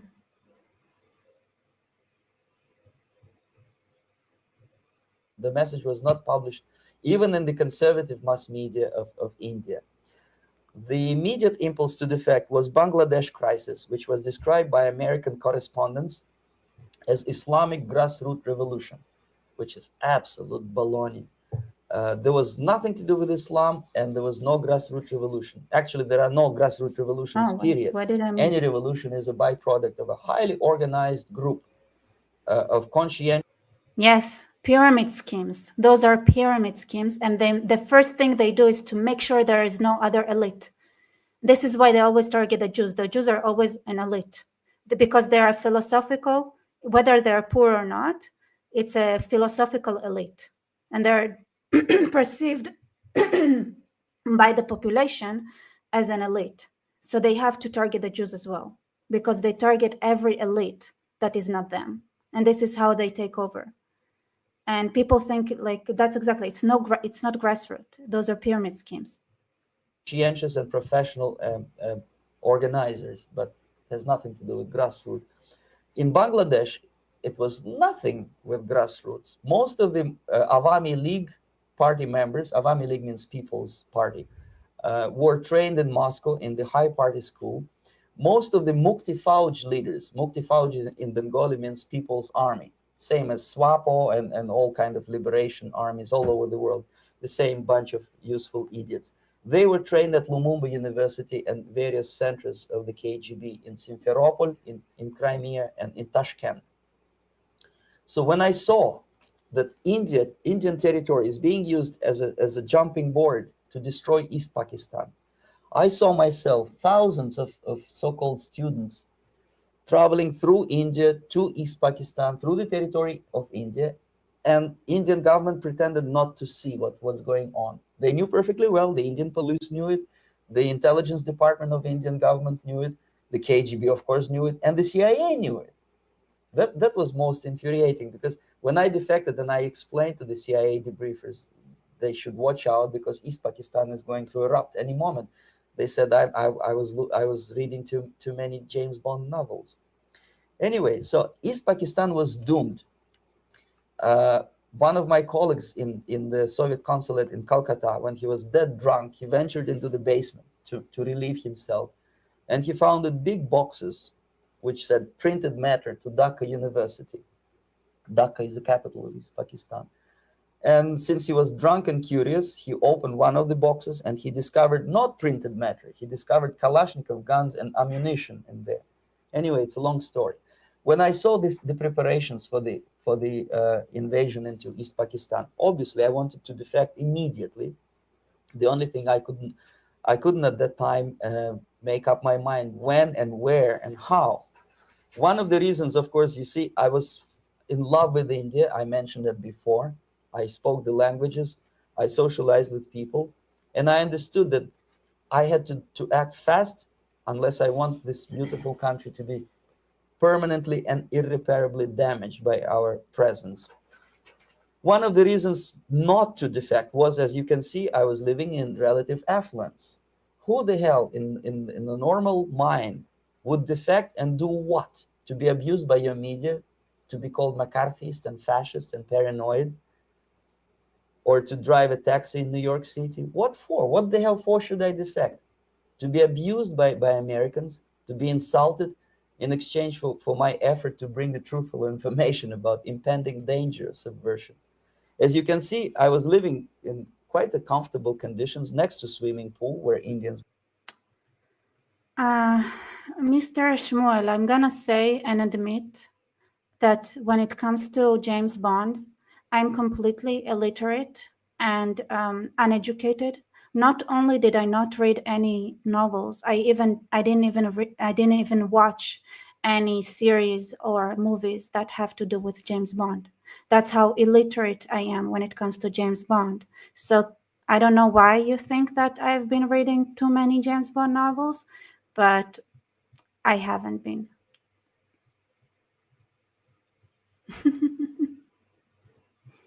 Indians were not allowed, by the way. I was highly paid expert in propaganda. I had my family. I was respected by my nation. My career was cloudless. The third reason, how to defect with the family. To defect with the baby and the wife would be virtual suicide because according to law, that hypocritical law which I quoted before, the Indian police will have to hand me over back to the KGB, and that will be the end of my defection and probably my life. Again, I cannot smuggle my wife because she was not quite sure what I was doing. She was not that idealistically involved, and she was definitely not in the total picture of what I was doing for the KGB. She would be shocked if I put her in my van and drive her to the American embassy or elsewhere. That would be a greatest danger. So again, I had to defect in such a way that my defection would look as simple disappearance. And there were many cases like that when the Soviet agents simply disappeared, either killed in action or thanks to their curiosity and their close contacts with radicals. Some of them were killed by the Marxists, by the way. It happened in many African countries when the Soviet KGB were killed by Africans themselves, not because they hated Marxism Leninism, but because they were simply trigger happy bunch of unruly characters. If you give them a machine gun, they will shoot. And some of the Soviets obviously were not careful enough to protect themselves, and they got into embarrassing situations when they were shot at the crossfire between factions of so-called liberation movements.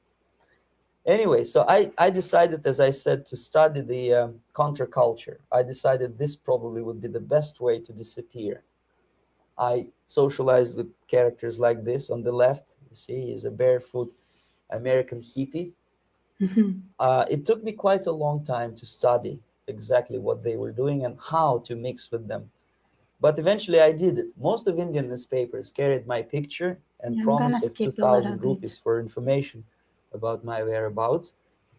Yeah, blah, blah. Probably. That's why your Hollywood producers are so crazy about James Bond type of thrillers. Oh my God. But in reality, how did we get the to logical James Bond? subversion is the process which is legitimate, overt, and open. You can see it with your own eyes. All you have to do, all American mass media has to do, is to unplug their bananas from their ears, open up their eyes, and they can see it.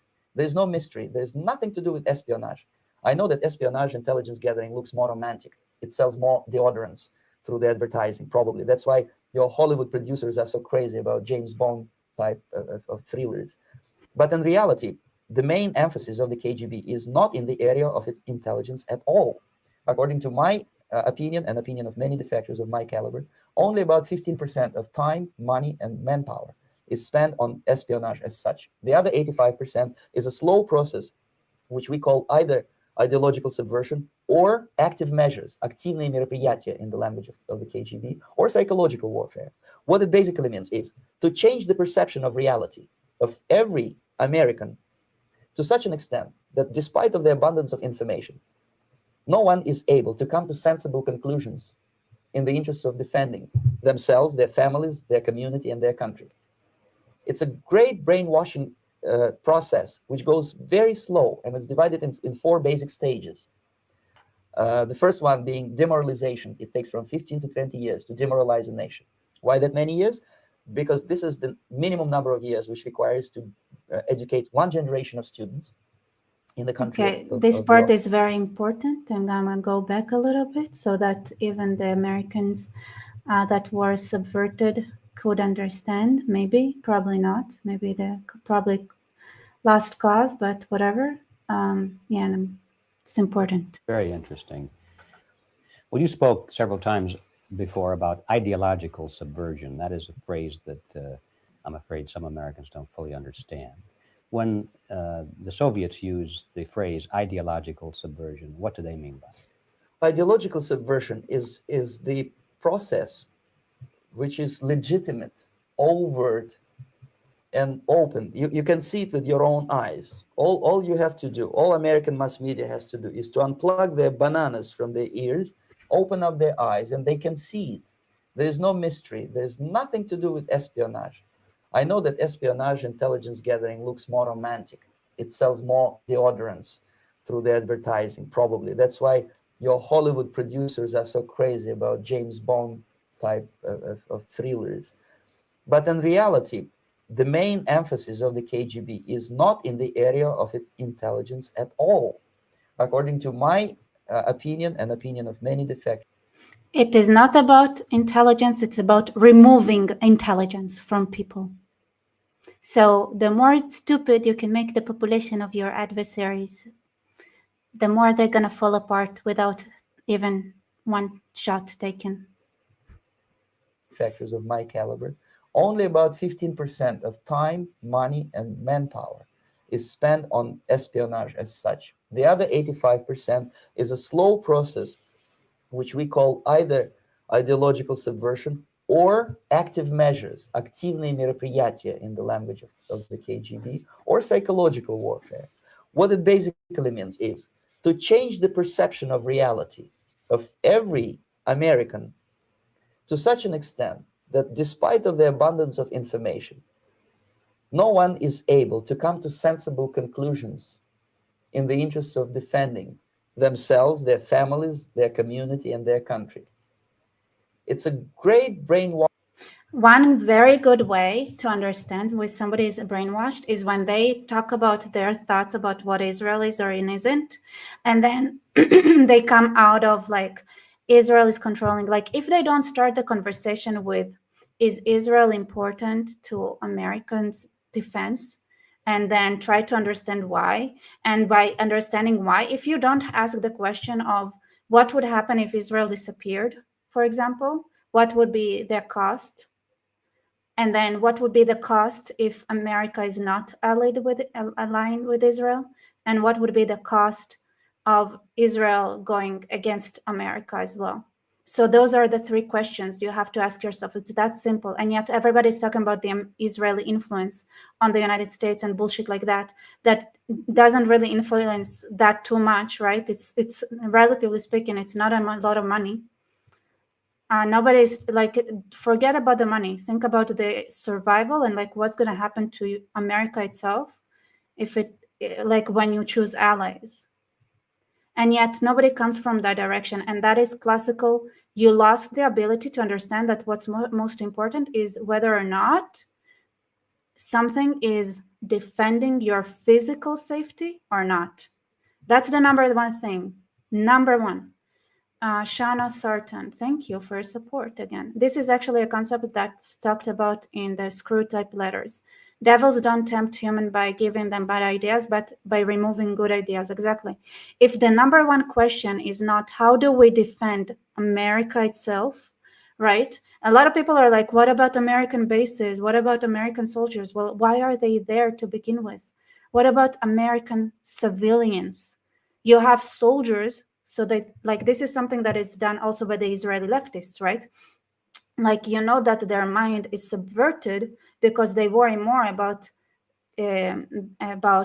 soldiers than they think, what about civilians, right? Soldiers have, if you want to protect soldiers, there are ways to protect soldiers 100% that have to do with the way the military is structured and the operations and everything like that and being smart about it. But your number one question should be, the civilians.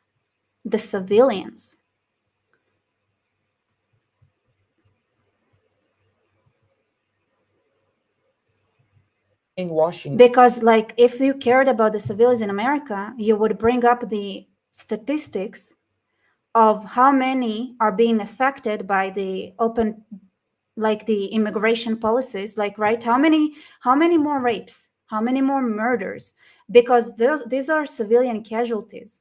These are civilian casualties of America not having a proper military, taking proper military actions or defending itself in all different ways, right? You're like, what is the civilian cost of that? And there are civilian costs, because you have way more drugs. There is a drug war in America. There is more murder, less, right? Like, there's so much, like, families breaking apart, would, like, you're being penetrated. You people lost homes in fires, right? Because of stupid idea, because of, again, Mexico riots. There's like, you're gonna go back, give California back to Mexico? What's the plan here? And why does it happen? Why does it happen? What's wrong? Because, like, you can have things like 9/11. You're gonna have there is a good chance that America is gonna have a Muslim mayor in 24 years, 25 years after 9/11. This is the ultimate psychological victory for Islam. and and and and this is like, this is where it's like, process which goes very slow, and it's divided in 4 basic stages. The first one being demoralization. It takes from 15 to 20 years to demoralize a nation. Why that many years? Because this is the minimum number of years which requires to educate one generation of students in the country of your enemy, exposed to the ideology of the enemy. In other words, Marxism-Leninism ideology is being pumped into the soft heads of at least 3 generations of American students without being challenged or counterbalanced by the basic values of Americanism, American patriotism. The result you can see, most of the people who graduated in the 60s, dropouts or half-baked intellectuals, are now occupying the positions of power in the government, civil service, business, mass media, educational system.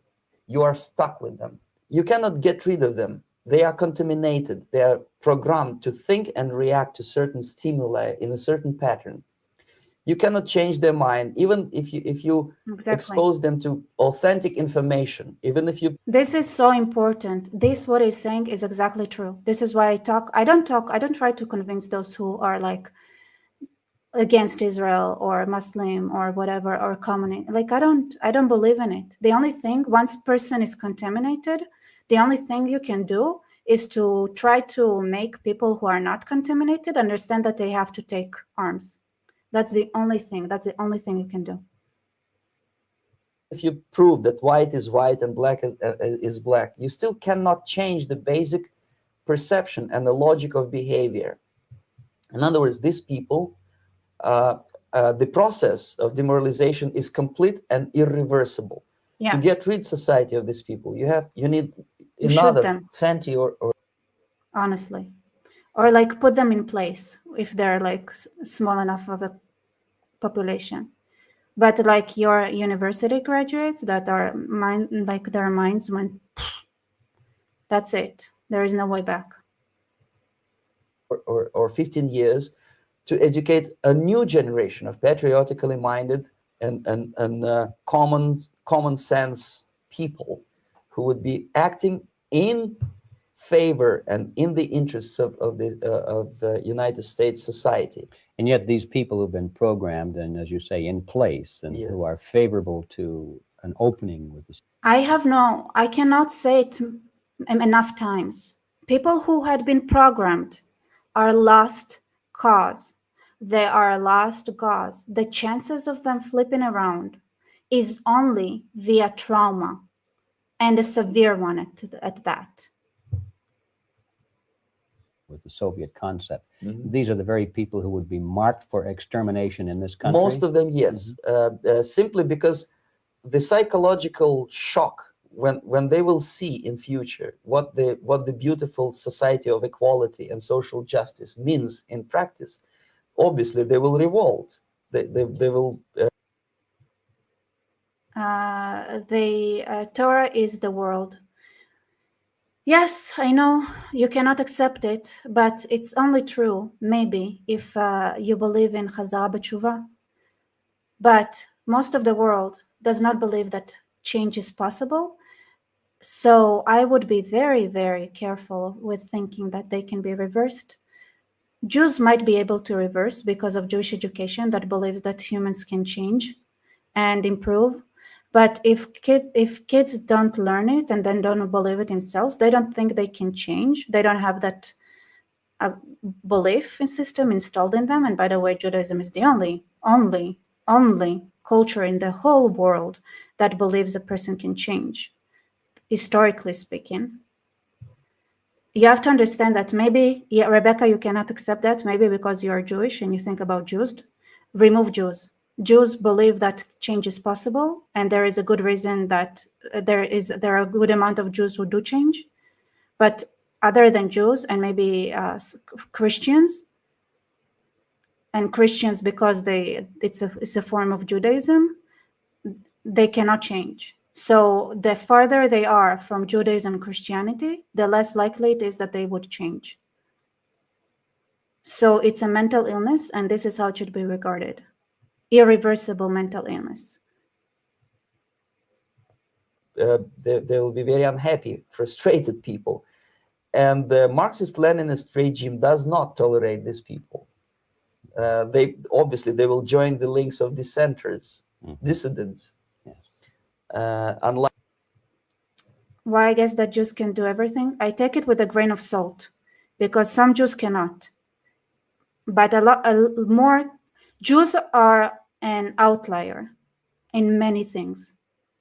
So it's a very bad idea to think you can study psychology on them, like Jung tried to warn other psychiatrists. It's a very bad idea to think that Jews are a good sample population to understand anything about psychology.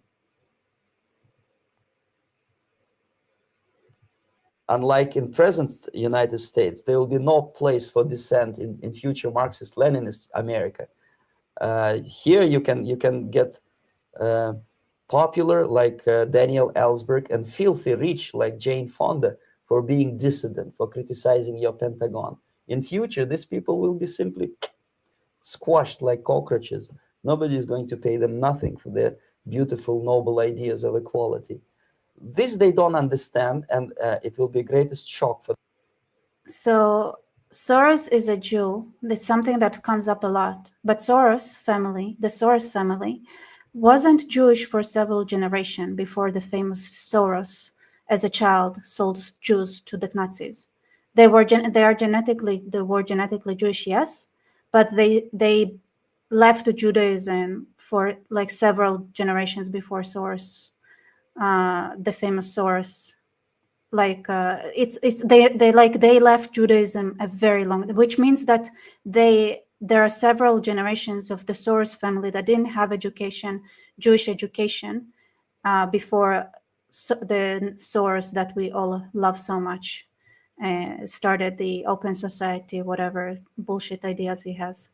So this is like I say, even with the Jews, take it with a grain of salt, right? Especially if they come not from, if they didn't grow up in a Jewish environment. If they went to a very reformed synagogue, for example, they might it might be no, like they might lose the ability to change. And also if their parents are not, if they're not first generation of no Jewish education, then it's likely that the farther they get from actually having Jewish education, the less they act like proper Jews. For them, of course. The demoralization process in the United States is basically completed already. For the last 25 years, actually it's overfulfilled, because demoralization now reaches such areas where previously not even Comrade Andropov and all his experts would even dream of such a tremendous success. Most of it is done by Americans to Americans, thanks to lack of moral standards. As I mentioned before, exposure to true information does not matter anymore. A person who was demoralized is unable to assess true information. Yes, Shana is saying there is Christian individuals who have more of a Jewish education than some Jews. Yes, 100%, 1%. This is why I say, like, a lot of time Christians would be much better allies to Israel and to Jews than other Jews. And it's very important to understand that it's not about genetics or about whatever. Like, it's about the kind of mindset a person has and the kind of education they had.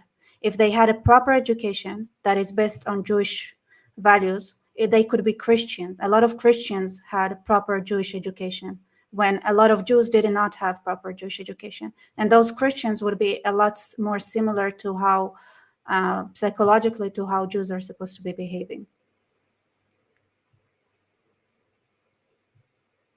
And also there are psychopathically, like born psychopaths, sociopaths, Jews as well, who have their dad might be a rabbi and they might have the most appropriate education ever, but being psychopaths and sociopaths and all, having real mental illness, they go against Judaism as well. So they would be actually in the forefront of fighting against Judaism because of the fact that Judaism forces them to behave like good human beings, and they don't want to be good human beings because they have, sometimes it's just you're born and a bad person. And if they're born a bad person, they'd be the first ones to go against Judaism and Jews while being Jewish and supposedly getting Jewish education. And not only that, by getting Jewish education, being the psychopaths that they are, they can be way more effective in psychologically harming others because they know the tricks and they know the system and they understand the things behind the scenes and how people work.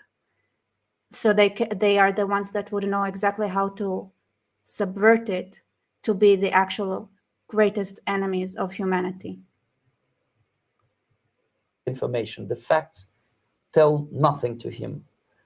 Even if I shower him with information, with authentic proof, with documents, with pictures, even if I take him by force to the Soviet Union and show him concentration camp, he will refuse to believe it until he is going to receive a kick in his fat bottom.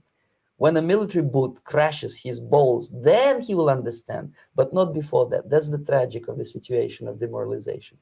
So basically, America is stuck with demoralization. And unless, even if you start right now, here, this minute, you start educating new generation of Americans, it will still take you 15 to 20 years to turn the tide of ideological perception of reality back to normalcy and patriotism. The next stage is destabilization. This time, subverter does not care about your ideas and the patterns of your consumption. Whether you eat junk food and get fat and flabby, it doesn't matter anymore. This time, and it takes only from 2 to 5 years to destabilize a nation. It's what matters is essentials: economy, foreign relations, defense systems. And you can see it quite clearly that in some areas, in such sensitive areas as defense and economy. Let me go back a little bit because I want to hear and react properly. Sorry, you guys, because I'm also reading your comments and guessing that it's very emotional. Jews, not Jews. Let's leave put the Jews aside for now and understand that that the most important thing to take from it is that once their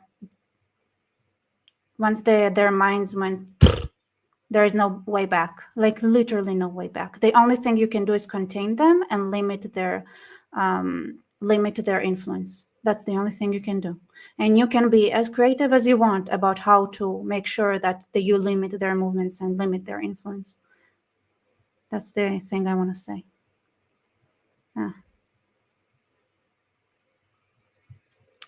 And now, here, this minute, you start educating new generation of American. It will still take you 15 to 20 years to turn the tide of ideological perception of reality back to normalcy and patriotism. The next stage is destabilization. This time, subverter does not care about your ideas and the patterns of your consumption. Whether you eat junk food and get fat and flabby, doesn't matter anymore. This time, and it takes only from 2 to 5 years to destabilize a nation. It's what matters is essentials: economy, foreign relations, defense systems. And you can see it quite clearly that in some areas, in such sensitive areas as defense and economy, the influence of Marxist-Leninist ideas in the United States is absolutely fantastic. I could never believe it 14 years ago when I landed in this part of the world. That now, can you imagine it now when they had somebody like Gavin Newsom? Like, can you imagine? Can you imagine how much worse it got? the process will go It's insanity. that fast. The next stage, of course, is crisis. It may take only up to 6 weeks to bring a country to the verge of crisis. You can see it in Central America now. And after crisis, with a violent change of power, structure, and economy, you have... I also want to say another thing, which I think is important. Russians are a lot ruthless by nature than Americans. Because of different reasons. So for Americans, what's interesting is that I think it's hard for me to imagine concentration camps that, I mean, there were concentration camps that were led by Americans, but it would be really hard for me to imagine that there wouldn't be at least several Americans that would raise a flag, because it's a Christian nation.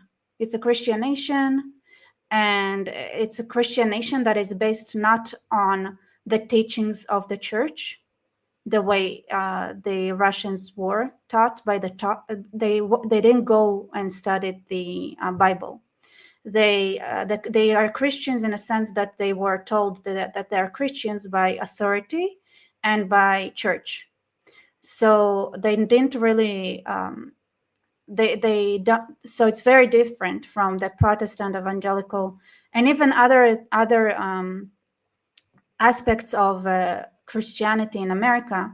Even, for example, the way that you can say like that Black Americans argued for their liberation was by studying the Bible and then using the Bible to advocate for their own freedom. So you can say that like Americans had, by going directly to the Bible, right? Other than the Russians, who for the most part, like the church and the Orthodox Jews was always a propaganda machine, or always a tool by the elites. They never really learned the Bible. They never really learned the fundamental core values of helping each other, like help the poor, help the widowed, help the, like those are ideas that appear in the Bible that you need to read it to know it, right? So they didn't read it, so they don't know it, and they never adopted that. And there are two parts, right? So you see that there is a lot more cruelty and a lot less involvement with others people's lives and like trying to care of each other in the Russian society. Like if there's somebody that is old and need help, like Russians are less likely to be alerted to somebody they don't know. They are alerted if it's somebody they do know. It's tribal. It's somewhat tribal like that. Less compassion, way less compassion. I can give you stories. I'm not saying that for no reason. There is a reason for it.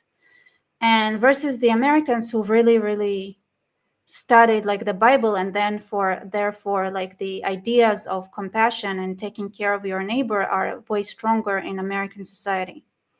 So even when Americans did things that like it's like it's hard for Americans to go all the way. It's hard for them to go all the way because there was always was somebody who would ring the bell, like somebody who will be like, no, this is not Christian, right? Like this is something that was always, yeah, here is exactly Shauna here. American Christianity is weird. My ancestor used the Bible for literally everything, even for natural remedies. The Bible was consulted. See, so yes, it sounds primitive, but it saved America, because there are things in the Bible that are very clearly humane and moral. And so yeah. People here are like, really, America is a land of social responsibility. Are you sure, Rebecca? Yes, I am sure. You'd be because it's so easy to be blind to that when you don't see alternatives, when you are not familiar with alternative societies. So for purely American people, like, to do that without having somebody to lick and go the way is hard. But like we say, Baruch Hashem, God willing, inshallah, and now that the borders were open, America has a lot of newcomers that don't have such a long family history of consulting the Bible for everything.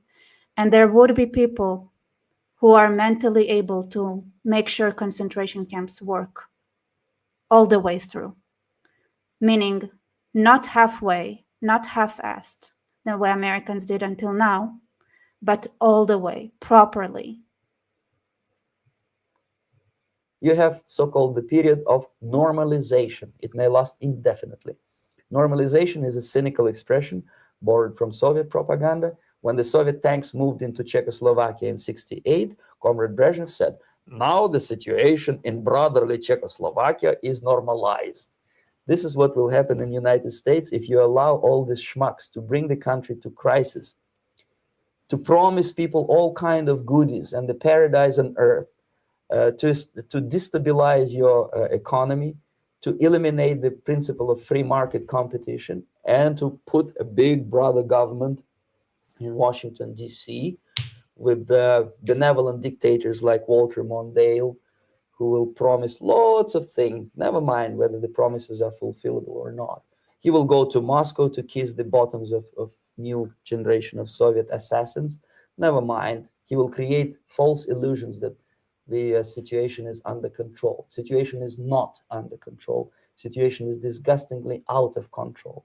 Most of the American politicians, media, and educational system trains another generation of people who think they are living at a peacetime. False. United States is in the state of war, undeclared total war against the basic principles and the foundations of this system.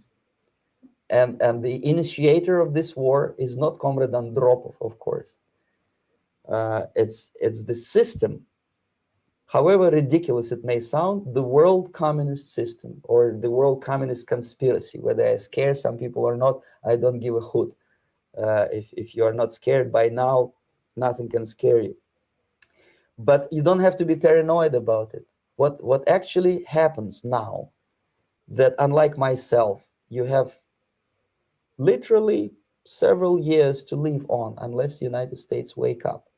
The time bomb is ticking. With every second, the disaster is coming closer and closer. Unlike myself, you will have nowhere to defect to, unless you want to live in Antarctica with penguins. This is it. This is the last country of freedom and possibility. Okay, so what do we do? What is your recommendation to the American people?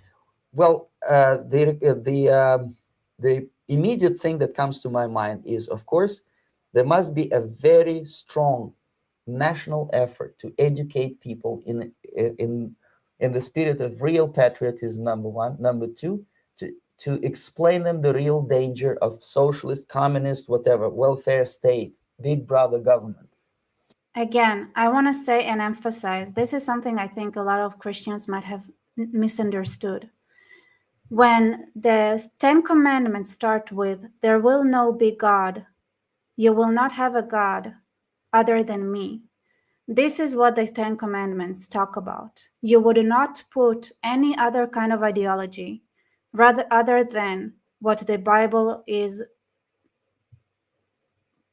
painting up on, like you would not believe communism because communism goes against the commandment of do not covet.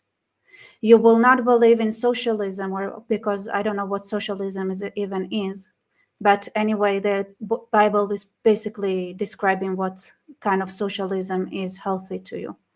You would not have, this is what you would not have a different God means. It doesn't say believe in me as a God, as a deity. It says do not have a different God. And when it says do not have a different God, it means do not take a different moral system other than the moral system that I'm going to present to you now.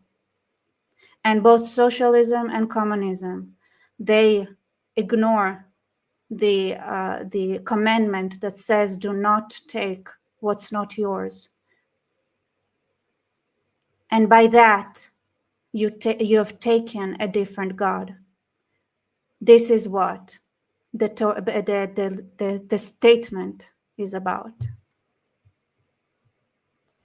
If people will fail to grasp the impending danger of that development, nothing ever can help United States. You may kiss goodbye to your freedom, including freedoms to homosexuals, to prison inmate. All this freedom will vanish, evaporate in 5 seconds, including your precious lives.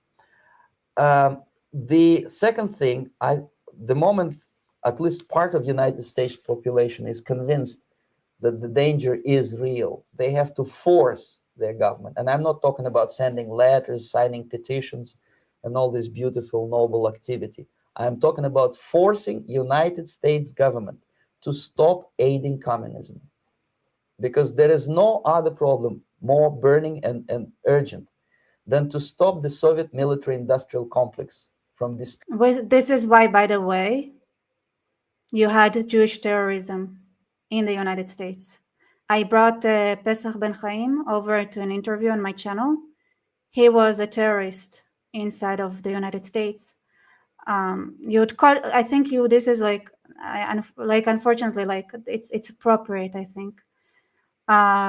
Even though I don't think they took people's lives, but they made sure to do whatever they could to make sure that America does not fund the USSR, and that is actually the reason. Like when they stopped the funding, the USSR actually fell. So, ironically enough, like yes, it was not at all.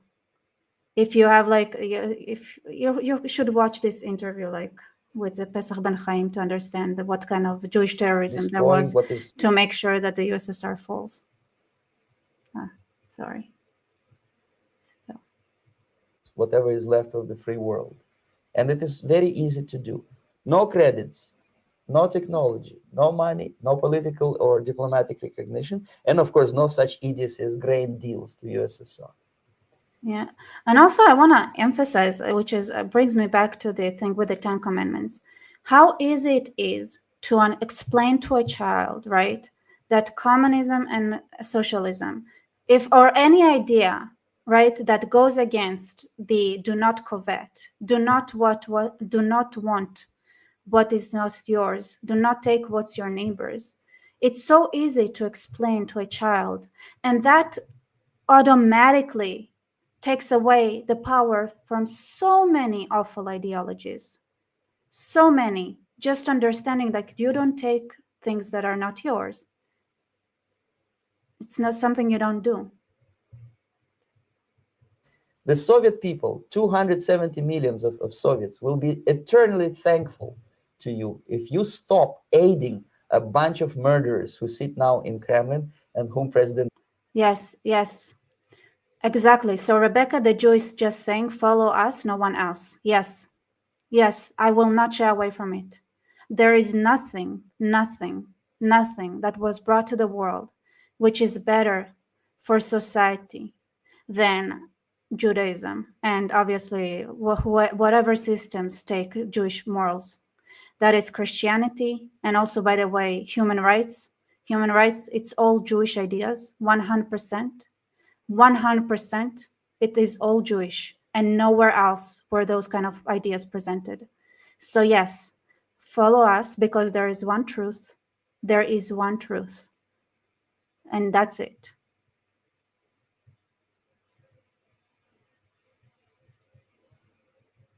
President Reagan respectfully calls government. They do not govern anything, least of all such complexity as the Soviet economy. So basic, two very simple, maybe two simplistic answers or solutions, but nevertheless, they are the only solutions. Educate yourself, understand what's going on around you. You are not living at the time of peace. You are in a state of war, and you have. Should we all convert? You don't need to convert to Judaism to understand the value system. But there is something that you should all adopt, which is, for starters, like the 10 Commandments and understanding of what they are for real, right? Ignore the name of God. It's not about the specific deity. You can replace the deity. It's about the ideas. The idea of do not have a God other than me is not about the deity that we worship. It's about the moral system, which means if any moral system goes against the things that are described as essential, then it's a problem. It's a problem. So you can change God's name and don't speak in the name of God, because you cannot promise anything in the name of God. If you speak in God's name in vain to promote your own ideologies that go against, if they go and they align with the Torah and they align with Jewish ideas, you can argue about it, what it means 100%, right? But it's very easy. There is no two meanings to do not murder. There are no two meanings to do not steal, and there are no two meanings to do not convent. It's very obvious. It's very clear. There are things that you cannot argue with. It is very clear what it means to not give a false testimony in vain, right? Those are very, very clear instructions. So you don't need to convert, but you need to accept some laws as fundamentally godly. Yes.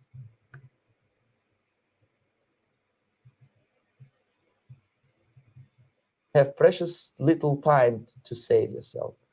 You don't have much time, especially. 10 Commandments, great, but also Scandinavian people had the same. No, they didn't. I can tell you, not the full 10 Commandments. A lot of people had different segments. A lot of the idea of not lying is very popular. The idea of not stealing is very popular, but all of them, the way they are presented in the 10 Commandments, it's never, ever that was that. Nothing is as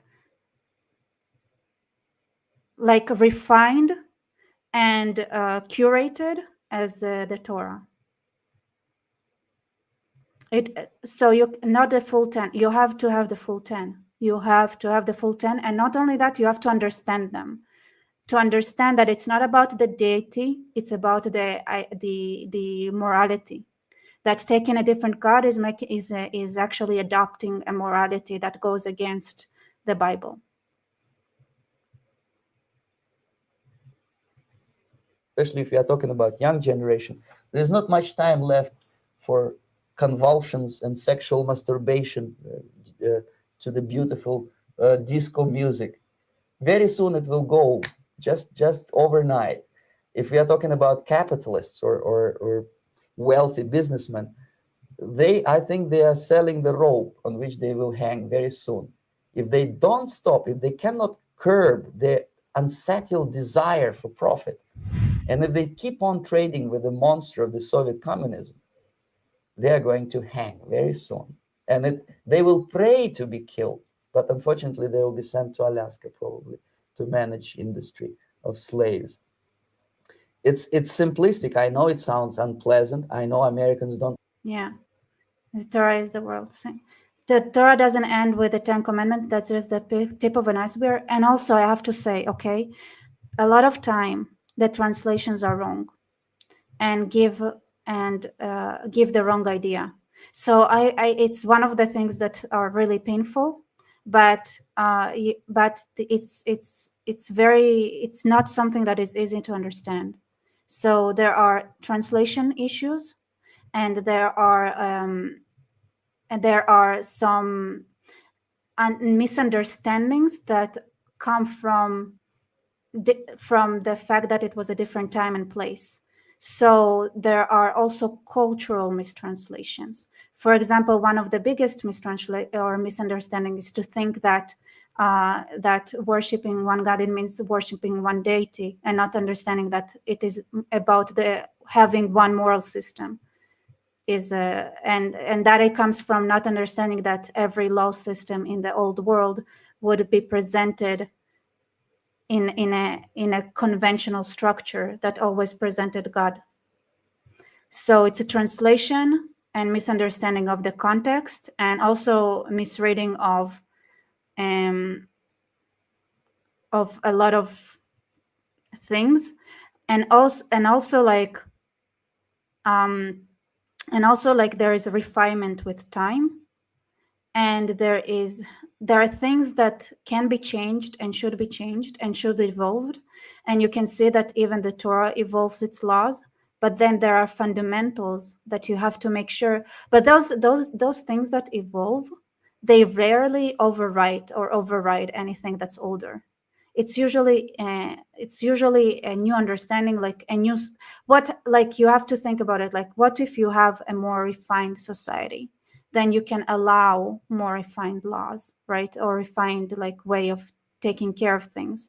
But the more primitive a population becomes, the closer to the original inscription of the Torah that you have to follow.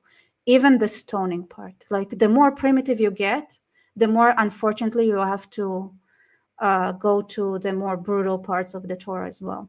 And it's also super important to understand, right? So, because you have different stages of civilization. So it's complicated, and this is why you study that for a long time throughout your life. But just have those things, like the 10 Commandments, like the 7 law kind, like if you take those parts, if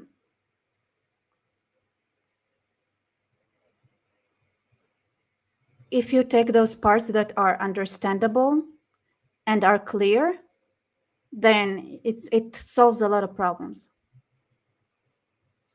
Don't like to listen to things which are unpleasant, but I have defected not to tell you the stories about such idiocy as microfilm, James Bond type espionage. This is garbage.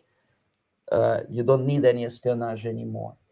I have come to talk about survival. It's a question of survival of this system. You may ask me, what is it in for me? Survival, obviously, because as I said, I am now in your boat. If we sing together, we'll sing beautifully together. There is no other place on this That music is annoying. planet to defect to. Okay, thank you so much. Actually, are you guys, do you have any juice left in you?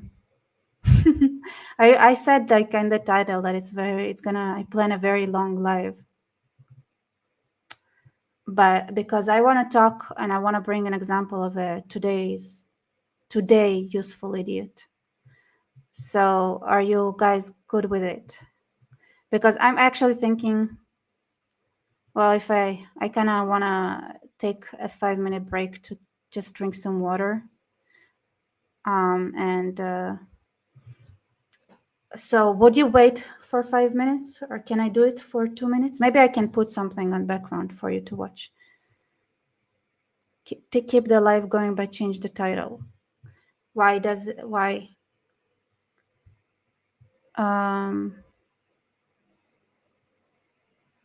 Yeah, let's go drink. No, I don't need 5 minutes. I need 2 minutes. Good, it's good, it's good. Okay, let me just play my next useful idiot, and then I'm gonna explain. So I'll just. I was thinking about today's events at Glastonbury. Okay, so I'll just let you watch that while I bring myself some more water. All right. Because I'm gonna explain why this bro is a useful idiot. And actually, I'm feeling kind of good about them, right? Because we know that the people who are performing there, the people who are going there, and the people they support, they use as their little client groups, are well just dead set against us. They hate the British people. They hate the native nations of the country, and they want to see you genuinely as a second-class citizen. And it's nice to have them just come out and say it, right? It's really, really useful. And so it's not that it's not that we don't know that's there. It's good that the mask is off, and it's good that we're just being shown the unvarnished truth, especially given how many people are watching this. I mean, this is the most mild of it. And really there are basically two narratives that have come out of this. But this is the most mild of it, which is just them chanting "fuck Keir Starmer." So yeah, okay, well, obviously they're going to do that. Keir Starmer's basically branded them as terrorists. One of them's going to court on terrorism charges for supporting Hamas, and Starmer was like, "Look, you shouldn't be playing them," and the BBC refused to broadcast them. So there's that. But then you had the Bob Villain playing afterwards, which was the real, like, really overshadowed kneecap. So I guess they're not really bit of a yesterday's men already. And what's really funny is the Avon and Somerset police are like, "Oh, actually, we've been paying attention to this." "Oh, have you really? We're aware of comments made by acts at the West Holt stage at Glastonbury Festival. Video evidence will be assessed by officers to determine whether any offences may have been committed." I'm sure that calling for people's death is completely normal at Glastonbury. I'm sure that I'm actually sure that's the only thing that could be considered criminal. That Villain had said that it will not be the "you're not getting your country back, shut up" that will be criminal. That, I mean, honestly, you could consider that to be hate speech, but that's absolutely not going to be a criminal act. It'll be the "we've insulted Israel" that will be the criminal act. It's like, okay, great. But there's just another side thing here that I think is really interesting, how the police have basically become the fun police, right? Because what I think of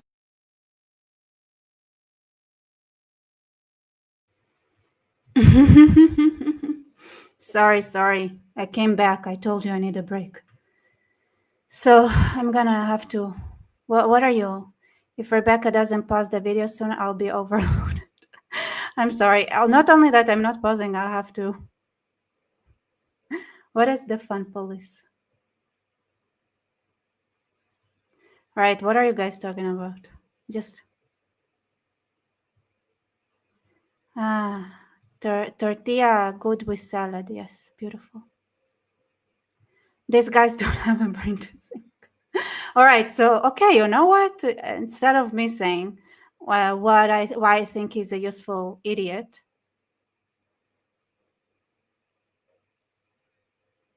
you guys.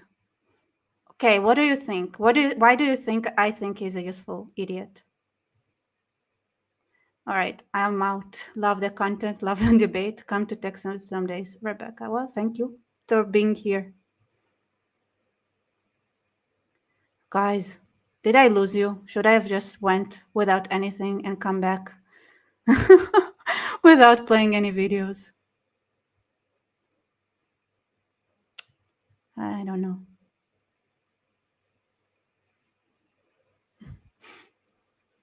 All right, come on, people, come back. All right, everybody, I'm back too. Yeah, he talks with a double tongue. So how is it that he talks with a double tongue? Okay, so here's the thing. Okay, I want to cut this part. So his name is, what's his name anyway? I think is something of a cod. So surgeon of like a cod daily, this specific. And I'm not sure what's his name actually, but yeah, okay. So you know what? Like I'm gonna let's start again. Let's start again. You know why? Because I kind of want to cut this part into a separate video, and I want to explain who he is. Okay, so apparently, Carl Benjamin. All right. Okay, let me start.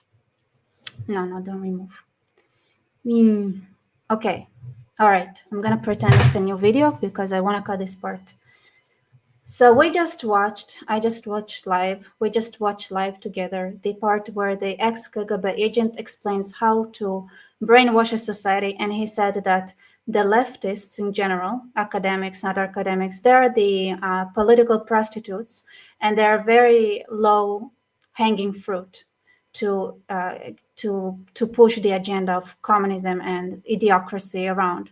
So the higher-hanging fruit is conservatives. And I want to show you a cut daily where he talks about the situation in with Gatsby. I don't know if you guys have seen. I mean, he's going to explain it. And this a cut daily, and he has like a panel where he talks about with other people. And I see that you guys are saying Carl Benjamin, that's his name. Thank you. He is somewhat conservative presenting person, right? And I'm gonna show how he's actually a useful idiot, and how he actually and how it is being like, how can I say it, like he is demonstrating that his mind has been infected by idiocracy. No offense to Benjamin. I'm sure you're a good person and you mean only good. So yeah, it's not like it's his fault necessarily. It's just that we lost, as a society, we lost the ability to think properly. But here he actually, so he's like halfway, because he starts with explaining why these people are problematic to the United Kingdom. All right, let's just watch, whatever. So I'm gonna set it up here.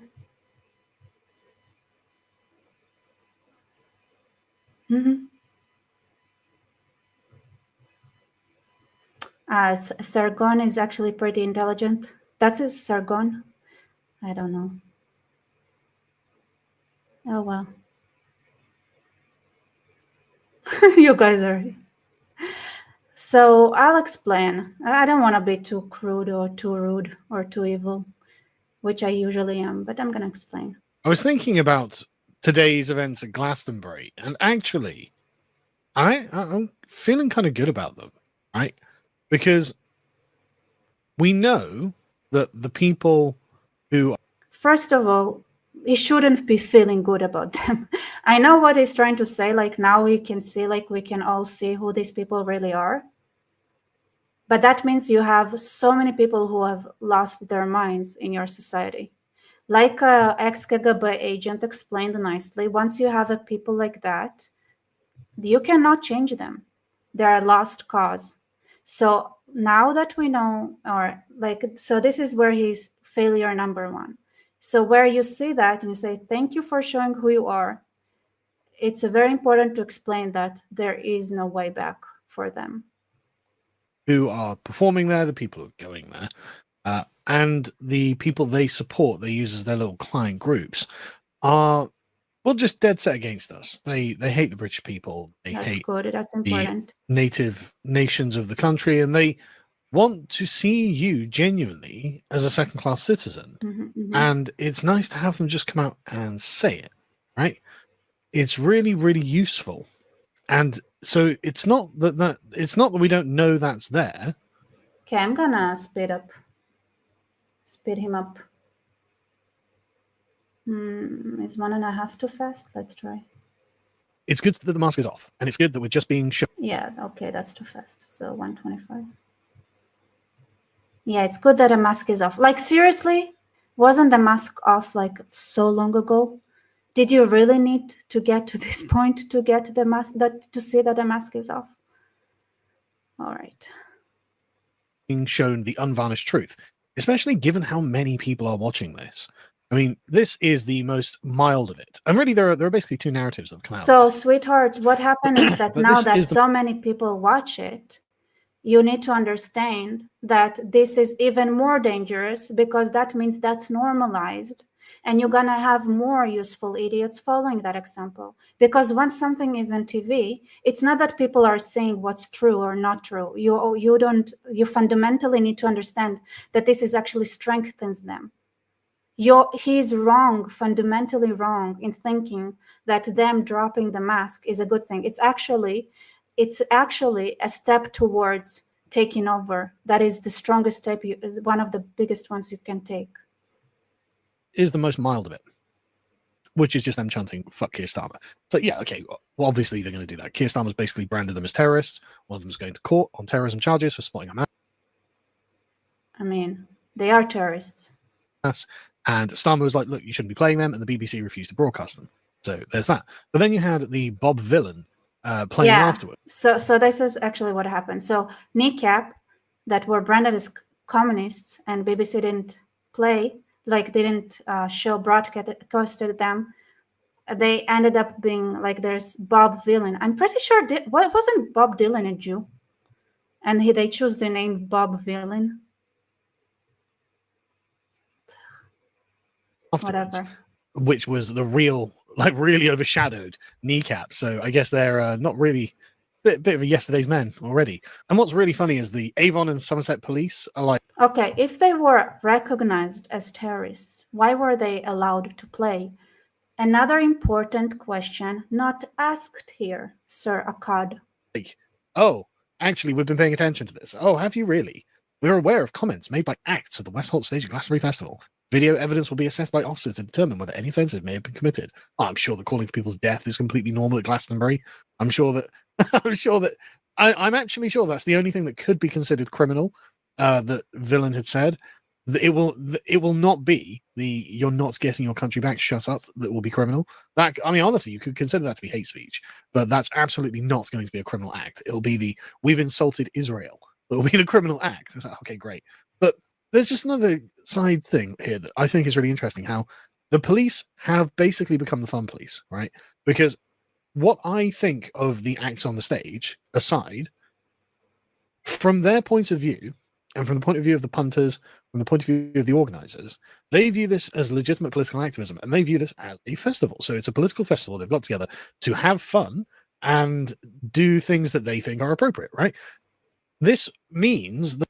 All right, so here we hear him like, yeah, say it's double talk, right? On one hand is like angry that the parts that are gonna be recognized as not okay are the parts that go against Israel, and not necessarily the parts that go against the government. But, there is a reason for that. And the reason is basically because you are literally declaring a war on a different country if you don't have that in check. So remember, so what the ex-KGB agent said, the number one thing to remember and to think about is the safety of your own country, right? So when you are supposed to be on control on your own country, you can deal with the members that in your country that went rogue. What you cannot control in theory is other countries.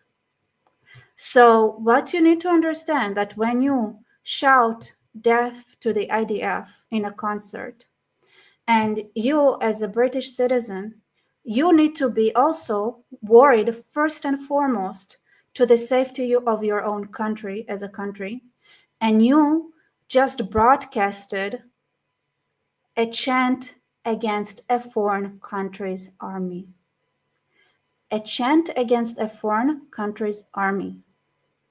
What can that do to the safety of your country? Potentially. You see, this is why you know his mind is in the wrong place. If his mind was in the right place, his first thought would be, I want to have the UK safe. You have a concert where people declared war on a different country. Isn't it scary? I know that. So this is also the double standards and the proof that people don't really think Israel is dangerous. Because if people thought Israel was dangerous and really is an evil country, this idiot right here would understand that what is happening there is dangerous because you are calling against a different country with an amount of people, young people, that could be perceived as soldiers, because this is exactly how Iran got bombed, right? So Iran was chanted, death to Israel, death to America, right? With these huge crowds, and they got bombed. So I would caution and say, if you care about the safety of your country, if you really think Israel is not okay and not a good country and immoral country, and which is, by the way, like it's two things. It's either you don't really, oh no, I need to change the camera. Sorry. I have a different camera. I will use it. So, 1 second. Okay, this is temporarily right now, but I'm gonna change it to my other camera. Sorry. So I'm gonna say it again, just so I can cut it nicely later on. Mm-hmm.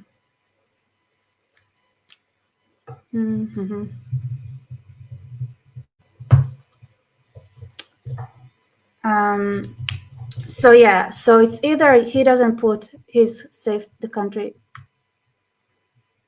country's safety first, because 1 sec, you know what? I want to change the camera. I'll do it properly. Okay, let's put it here because I feel like I don't need it. 1 second. Oh, I have a better idea. Sorry, you all.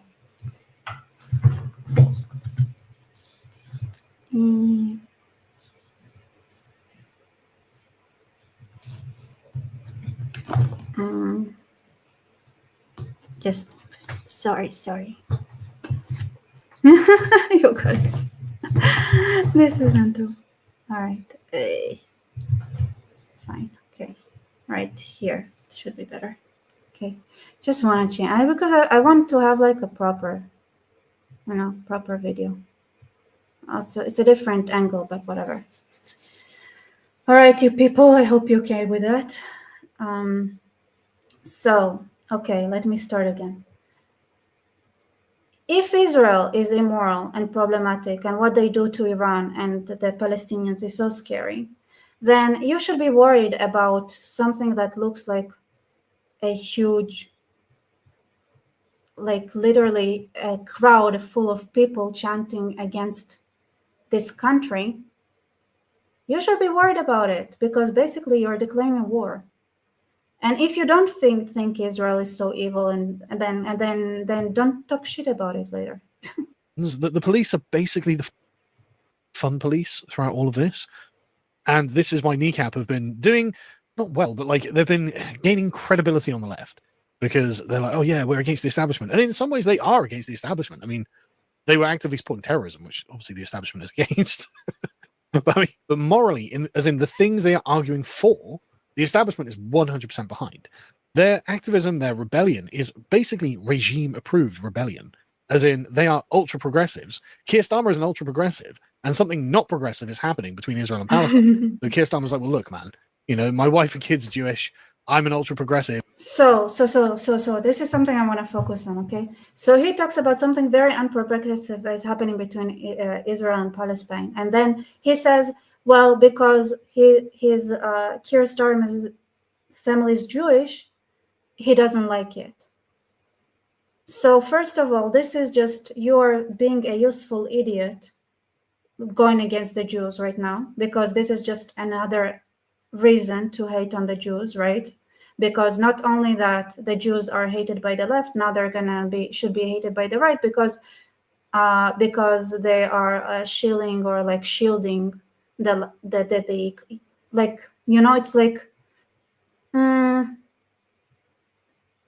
whatever, I don't know, it's just a weird thing to say. It's a weird thing to say. So you're adding fuel. So not only that you talk shit about Israel because Israel is doing something unprogressive to Palestine, you also talk shit about Jews. And listen, I'm an Israeli, sweetheart. Do you know like how Israelis are very sensitive towards people talking shit about Jews? Do you really care for the safety of your country? Because I would say part of it is not to start a war with another one. But let's set it aside, okay? Let's just whatever. Progressive, but I can't stop Israel from doing what they're doing to Palestine. But I also can't have you being anti-Semitic and hating Jews. So what am I going to do, right? And so Keir Starmer is just having the anti-ups by these people, because I'm sure in his heart of hearts he thinks that what's happening to the Palestinians is awful, right? Because it is, really. Anyway, moving on. The point being, he keeps going back to the point where he doesn't really support Israel, what he's doing to the Palestinians. And hang with me, because we're gonna watch some more, but at some point I'll explain exactly why it's problematic. I'll explain exactly why it's a problem. And obviously, yes, just because he knows some Jews, he claims all Jews are useful idiots. Well, he's a useful idiot because he doesn't put the safety of his country first. But I'm gonna, I'm like, there is the most important point I want to make in this video. I'm gonna wait with it. I'm gonna wait. Being the police being like, okay, now we're watching you having fun and we're going to wag our fingers. It's like, well, that's not going to be very persuasive to many people, and it just helps people like Kneecap. But the thing that is the important part of... So a bunch of people, like, here's the thing, he's contradicting himself as well, which is very problematic. When you say something and then you say something that contradicts it, you lose authority points, you lose credibility. And you, right now, okay, I'm just gonna say, he pointed the fact that it's just fun. People are just having fun. And then you have people are going, no. So remember that in mind. Like, they're just like, it's a fun police. It's just people are having fun. Part of this is that there are two narratives, right? There's the anti-Israel narrative, and then there's the anti-British narrative. And it is the anti-British narrative that really matters. Now, the anti-Israel narrative, like I said, is the one that's going... So is it a fun police or is it actual policing? To be illegal. But the anti-Israel narrative is not really that shocking. Like, saying death to an enemy army, okay, you shouldn't be doing that. But it's not the sort of level of immoral. So he just said saying death to an enemy army. Death to enemy army. Did you check the state of the UK army anytime recently, Sir Akkad, especially since you clearly already have the American government completely pissed off at you? Like, I'm honestly speaking, like, did you check the state of your own army before you declared that the IDF is an enemy army? Do you understand what you're doing, Sir Akkad? Is it the UK you actually care for? Then understand what you're doing. Understand what you're calling for, and know that others are watching. They're watching, and we know how much the UK government does to help Hamas. We know it. So what are you doing? Do you think it's not gonna blow up? Moral that, like, if you were saying death to the Russian army, well, yeah, we're opposed to the Russian army. Why wouldn't we say that? If the Russians were saying death to the Ukrainian army, like, well, yeah, they're fighting the Ukrainian army right now. So for someone who supports Palestine to be like death to the Israeli army, Okay, I mean, I don't care. Not in UK. You like they are in the UK calling for a death. You declaring war. You're in the UK. I don't agree. I don't care. I've got no dog in the fight. But the point is, You have a dog in the fight. Where is the stadium? Last time I checked, it's in the UK. You understand what that means? If somebody, let's say a crazy, because this is how we are portrayed, if you believe the shit that you're saying, then you can, it's like, what? that isn't really that bad on a moral level, because he views his faction, his side, being engaged in a war with Israel. Right. But it's this bit where he says, you're not getting your country back. And as you can see on the sign, the country is built on the backs of immigrants. You're not getting your country back. Shut up. That's the thing that is genuinely going to start radicalizing people. Because that is what I've been talking about in the past couple of weeks, where I've been talking about the jurisdiction. So, wait. You know what? I don't like that. Let me put myself here. I don't want to.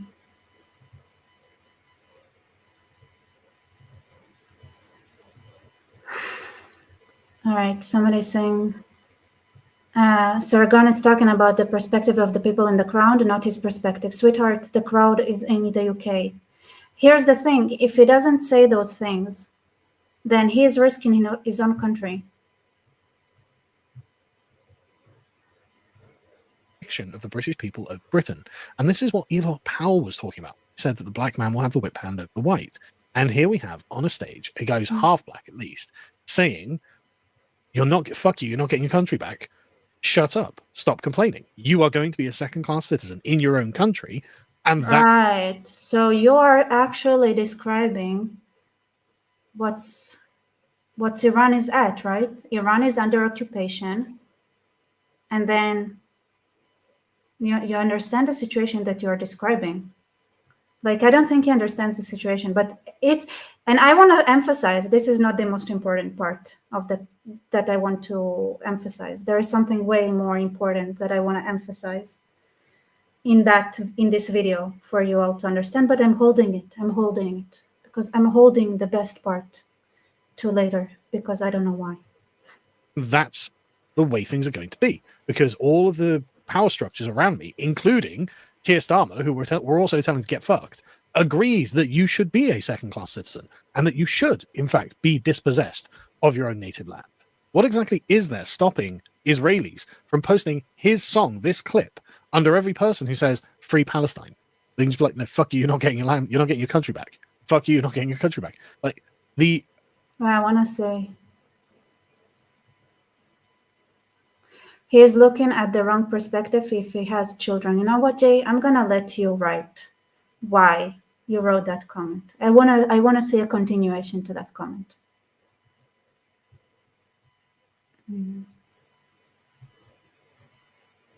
So let me go back. When it comes to fuck you, his song, this clip, under every person who says "Free Palestine," they can just be like, "No, fuck you, you're not getting your land, you're not getting your country back. Fuck you, you're not getting your country back." Like when it comes to an indigenous population in the Middle East, he absolutely wants to free Palestine, as you can tell by the Palestinian flag. But when it comes to the indigenous people in this country, he's more than happy to oppress them. Right? He's more than happy to be their oppressor. This is where the fun starts, right? He just called Palestinians who don't call themselves like if you read the Arabic and you see how they talk in Arabic, they don't see themselves as the indigenous people of Palestine. They say that they are Arabs and Egyptians, right? They brag about it and they say it, they shout it. This is what they shout in Gaza. We're Egyptians, right? When they speak Arabic. So this is where it starts getting interesting. He just called how can you go against the indigenous people of Britain while supporting the indigenous people of Palestine? But who are the indigenous people of Palestine, sweetheart? Who are they? Is it the people who started calling themselves Palestinians in the 60s, or is it the people that were called Palestinians until 1948? Is it the people who are called after a colonial name, Palestine, or is it the people who are called after the indigenous name of Judea, that are the indigenous people? And this is very, very important, because of why? Who is he enforcing? Who are you giving power to when you call the Palestinians indigenous? Who are you giving the power to? You are giving power to whom when you do that? Oppressor. So it's not about justice. It's about who has the whip hand. And that's good to know. And everyone can instinctively see this. It's like, It's not about, yes, you got it. But you understand right now, right? There is something very fishy about why it has to be tied to the Palestinian cause. Because psychologically, you are being conditioned to go through the exact same process. When you deny that Jews are not indigenous to Judea, then you are psychologically conditioning the next generations to not think that Britain is a place that indigenous, like the Britons, that what is Britain? Like they're gonna say that the Brits are the brown ones and the white ones are colonizers. That's what they're gonna do. Thank you.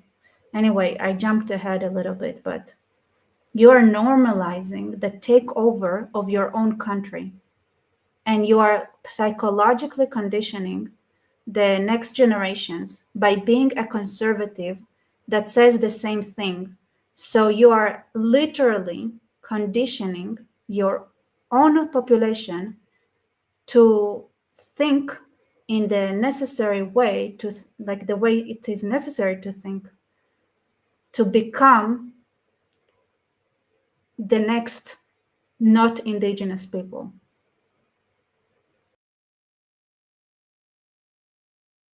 it's like, this is an inappropriate thing to say at best, and a downright cruel thing to say at worst. And to have written a song about it, and to be singing a song, which is it sounded like a weak Rage Against the Machine knockoff to me.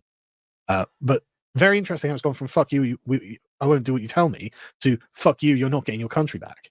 Right? And that's very, very interesting. And we can see another thing as well. This is a step up in the rhetoric, right? The rhetoric before was always like, fuck Keir Starmer and fuck the police, defund the police, and a bunch of other sort of, Okay, so here in this point, if it doesn't panic like crazy, there is a real problem.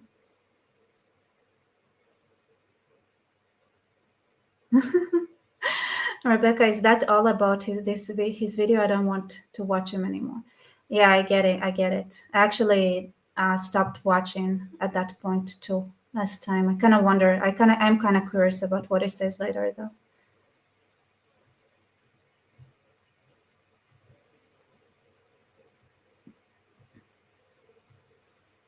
things are attacking the system rather than the people, right? And so this is kind of a new level of ethnic hatred that's just open and on display, and outright just real hostility to the average British person. And the thing is, as I showed in the last video, this guy makes videos just hate.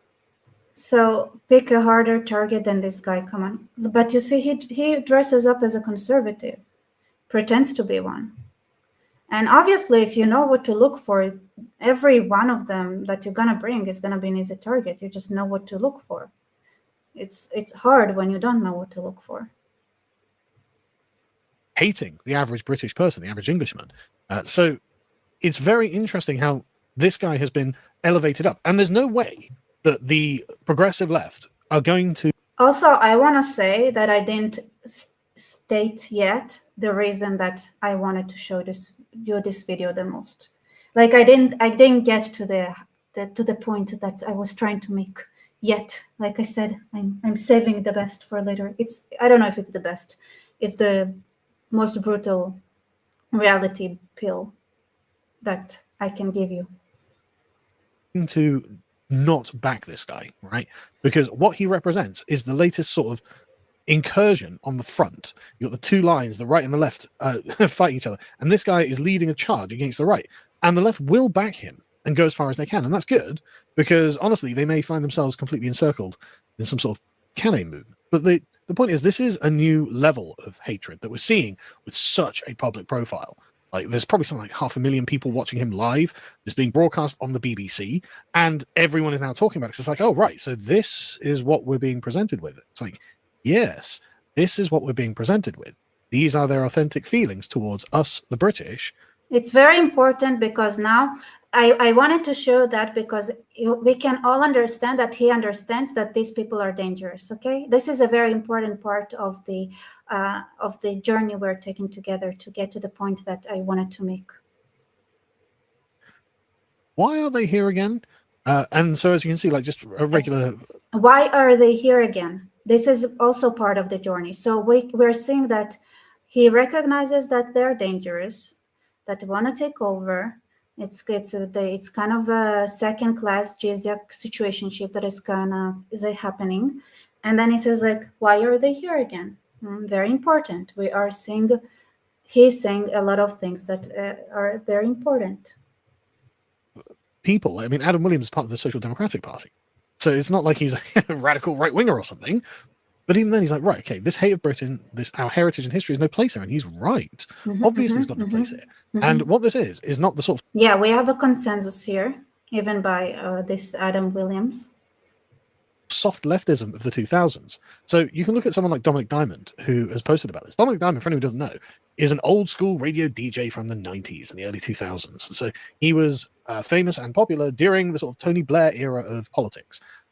Cool Britannia and the sort of self-confidence that Britain had going into the 21st century, with a kind of, again, moral unity where everyone was flying the British flag. I mean, you just never saw someone flying a non-British flag anywhere. And he is clearly, like, he's not, again, not a radical right-winger, but he's looking at this and going, oh, right, okay, diversity isn't actually our strength then. Like, so, like, I mean, he says here, watching Pulp at Glastonbury and feeling sorry for anyone who wasn't there for the 90s. What a time, my God, we were so blessed with culture. We were much happier and we all got on so better. And it's like, yes. And then we decided to get really progressive and really diverse because of the Labour Party. So notice, diversity, not good. Not good. We have people that shouldn't be here, even though the whole crowd was mostly white. Because of what happened during the late 90s through the 2000s. And how did that work out, Dominic? Well, we currently have some non-white guy on a stage screaming how you're not getting your country back and shut up and rubbing it in our faces. It's probably not what you were asking for when originally you became, a progressive Labour voter.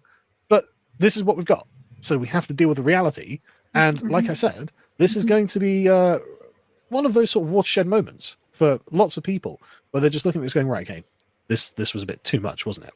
So, sweetheart, this is way beyond too much already. These people are delusional. Like, seriously, do you think like strong worded, like, or a little bit of like in the 90s were great kind of posts would reverse or stop the rock from going? Like, what?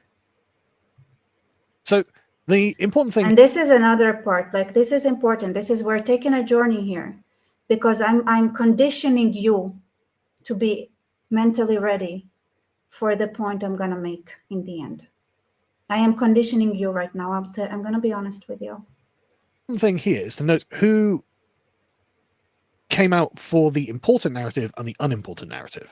So on the unimportant narrative side, we have Kemi Badenoch. She's got a complete tin ear for politics. This is grotesque, glorifying violence against Jews isn't edgy. I want to say, honestly speaking, I think Kemi Badenoch is amazing. I love her.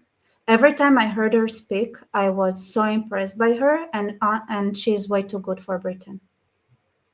And I know she doesn't look indigenously British, but I'm telling you, she's amazing. I want her in Israel. Like, when she speaks, she's very, very, like, she's too good, too smart, it's unappreciated.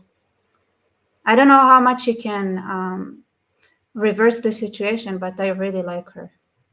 So I say, Kemi, like, F Britain, come to Israel. The West is playing with fire if we allow this sort of behavior to go unchecked. As if protecting the IDF from mean rhetoric in Britain is actually the important thing here. I mean, it's not just... Sweetheart, it's always the important thing to make sure that you don't declare war against those who actually have weapons. Violence against Jews is an army, right? So different standards apply, even though I agree it is shocking and they shouldn't have done it. This isn't really the story, is it?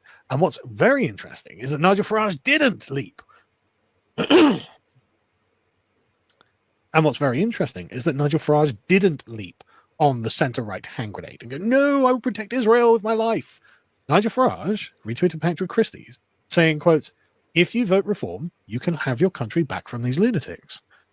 That's actually really good. That's a really, really solid line. No, sweetheart. No, that's called a lie. That's not good. A lie is not good.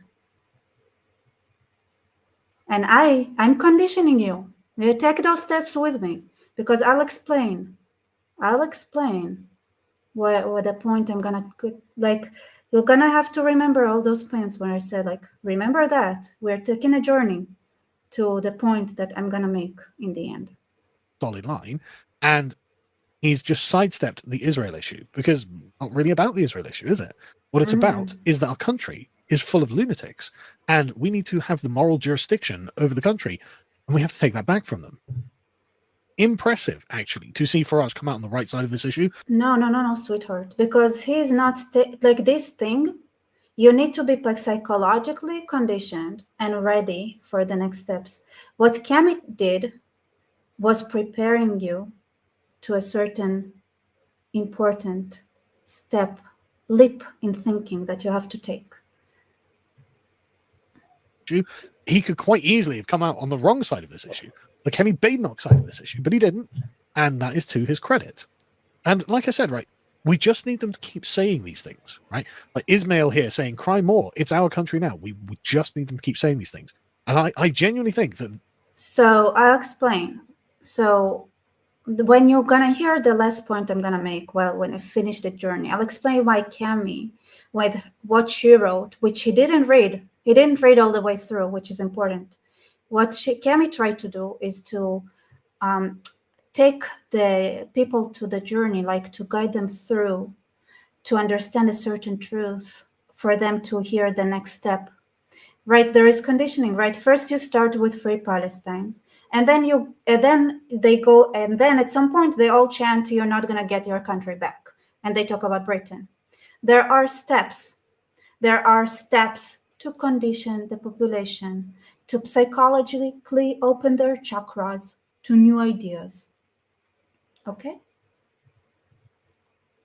Bob Villain here will have actually done everyone a service by doing this, by standing up and screaming, F you, it's our country now, shut up, you're not having it back.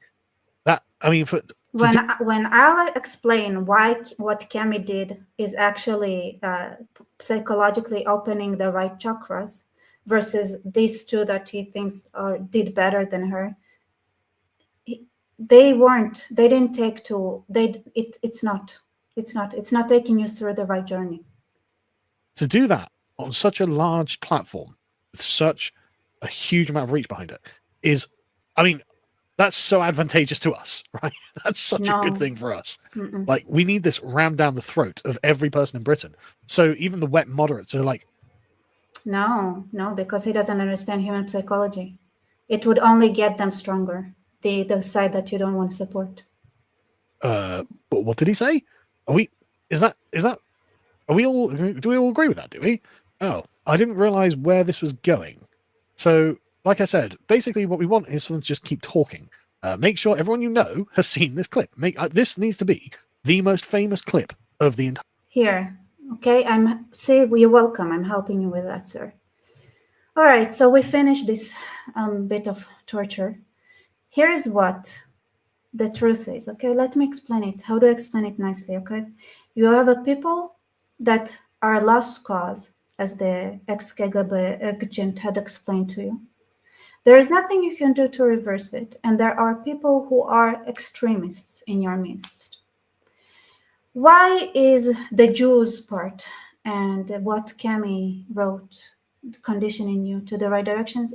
Because you have to start to accept that it might be that what Israel is doing in Gaza is what you're gonna have to do in order to get your country back. You're gonna have to do things that look ugly, that are not progressive. This is the journey you need to make. First of all, you're like, you don't go against any part of the population, like against the Jews. You need to see what's in front of you, that they are dangerous. You want to make sure that another country is not going to come and bomb you, whether it's the US or Israel. I don't know, basic. Because, like, guess what? Iran and Israel were great friends.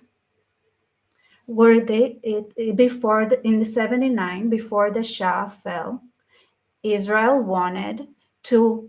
You want to hear how good of friends Iran and Israel were?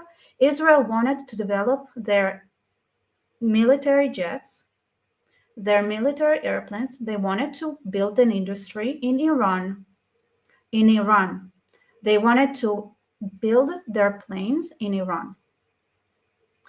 And then, as you can tell, I don't know if you noticed, it went to the wrong direction and they got bombed. And their country might fall apart with intervention of foreign powers. So this is number one. Don't start a war with other countries. I don't know. It's not going to end good, not especially not now. Like, literally, you're going through the same process that Iran went through. And then they don't bring up Palestine, because you're going through the same process as what the Arabs did to the Jews in Israel. And then the reason I think Farage is a fake person is because he was like, this is not okay. This is not okay, sweetheart. It doesn't end with not okay. The next thing you have to do is to accept the Jews and protect them and Israel. Why? Because you want to be able to do what Israel is doing to the malignant actors in your country. You want to be able, you don't want to close the door inside of Britain that you might have to take the same actions that you are criticizing right now that Israel is taking against your own population in order to bring back Britain to what it was. Yes, all those ugly, unprogressive things, those are things that you probably would have to do soon if you want your country back. So by going against the Israeli methods, you are shooting yourself in the foot, not because of what Israel is doing or not doing, it's because you're actually taking away the things that you could be doing if you need to do them. So Cami here, which again, Britain doesn't deserve, is trying to condition the population to understand that you might have to take actions that are not pretty sounding or progressive to save the country. You are closing the door. And that is the important thing I had to say. And I want to say, yes, Rebecca, they don't know how it feels suddenly. Your neighbors start shooting at you one day, it stops, and don't know when it will start again. People must experience it to feel it. So you see, you have people that are smart like Cami who try to take Britain through the correct journey. You have to accept the Jews and Israel, not because you like Israel or the Jews, but because you have to take exactly the same actions, or even better actions, just go at it. All right, I want to say thank you to basically different Strokes apology. I cannot see this super sticker on this platform, unfortunately, but thank you so much for your support. It means a lot. And also Jackson, thank you for your support here. Well, I want to see what to. I want to see what it is. Let me see. Oh, so I can tell so one is a heart with a fox like squeezing a heart, and the other one is like something that I don't get, so I don't know how to describe it. Thank you for your super stickers. So yeah, that's the very important point I wanted to make. This is why this conservative idiot is a useful idiot. Don't close the options for your own actions. When you criticize another country, always keep in mind that you might find yourself wanting to do the same thing that you're criticizing. That's what all right, I think we can wrap it up now, right? I think we should wrap it up. Yeah. Yeah, it's a good point. Sargon had been deceived to accept Palestinian lies, and I can't say that he is sabotaging himself. Yeah. And this is how you know they're brainwashed. Because why? They don't keep their own safety in mind in first place. This is like, before you criticize other countries and their actions, if you have your safety in mind as the most important thing, you'd understand that you want to keep some options open. So that's it. Thank you all for being here. Also like and comment and subscribe, and see you everybody later.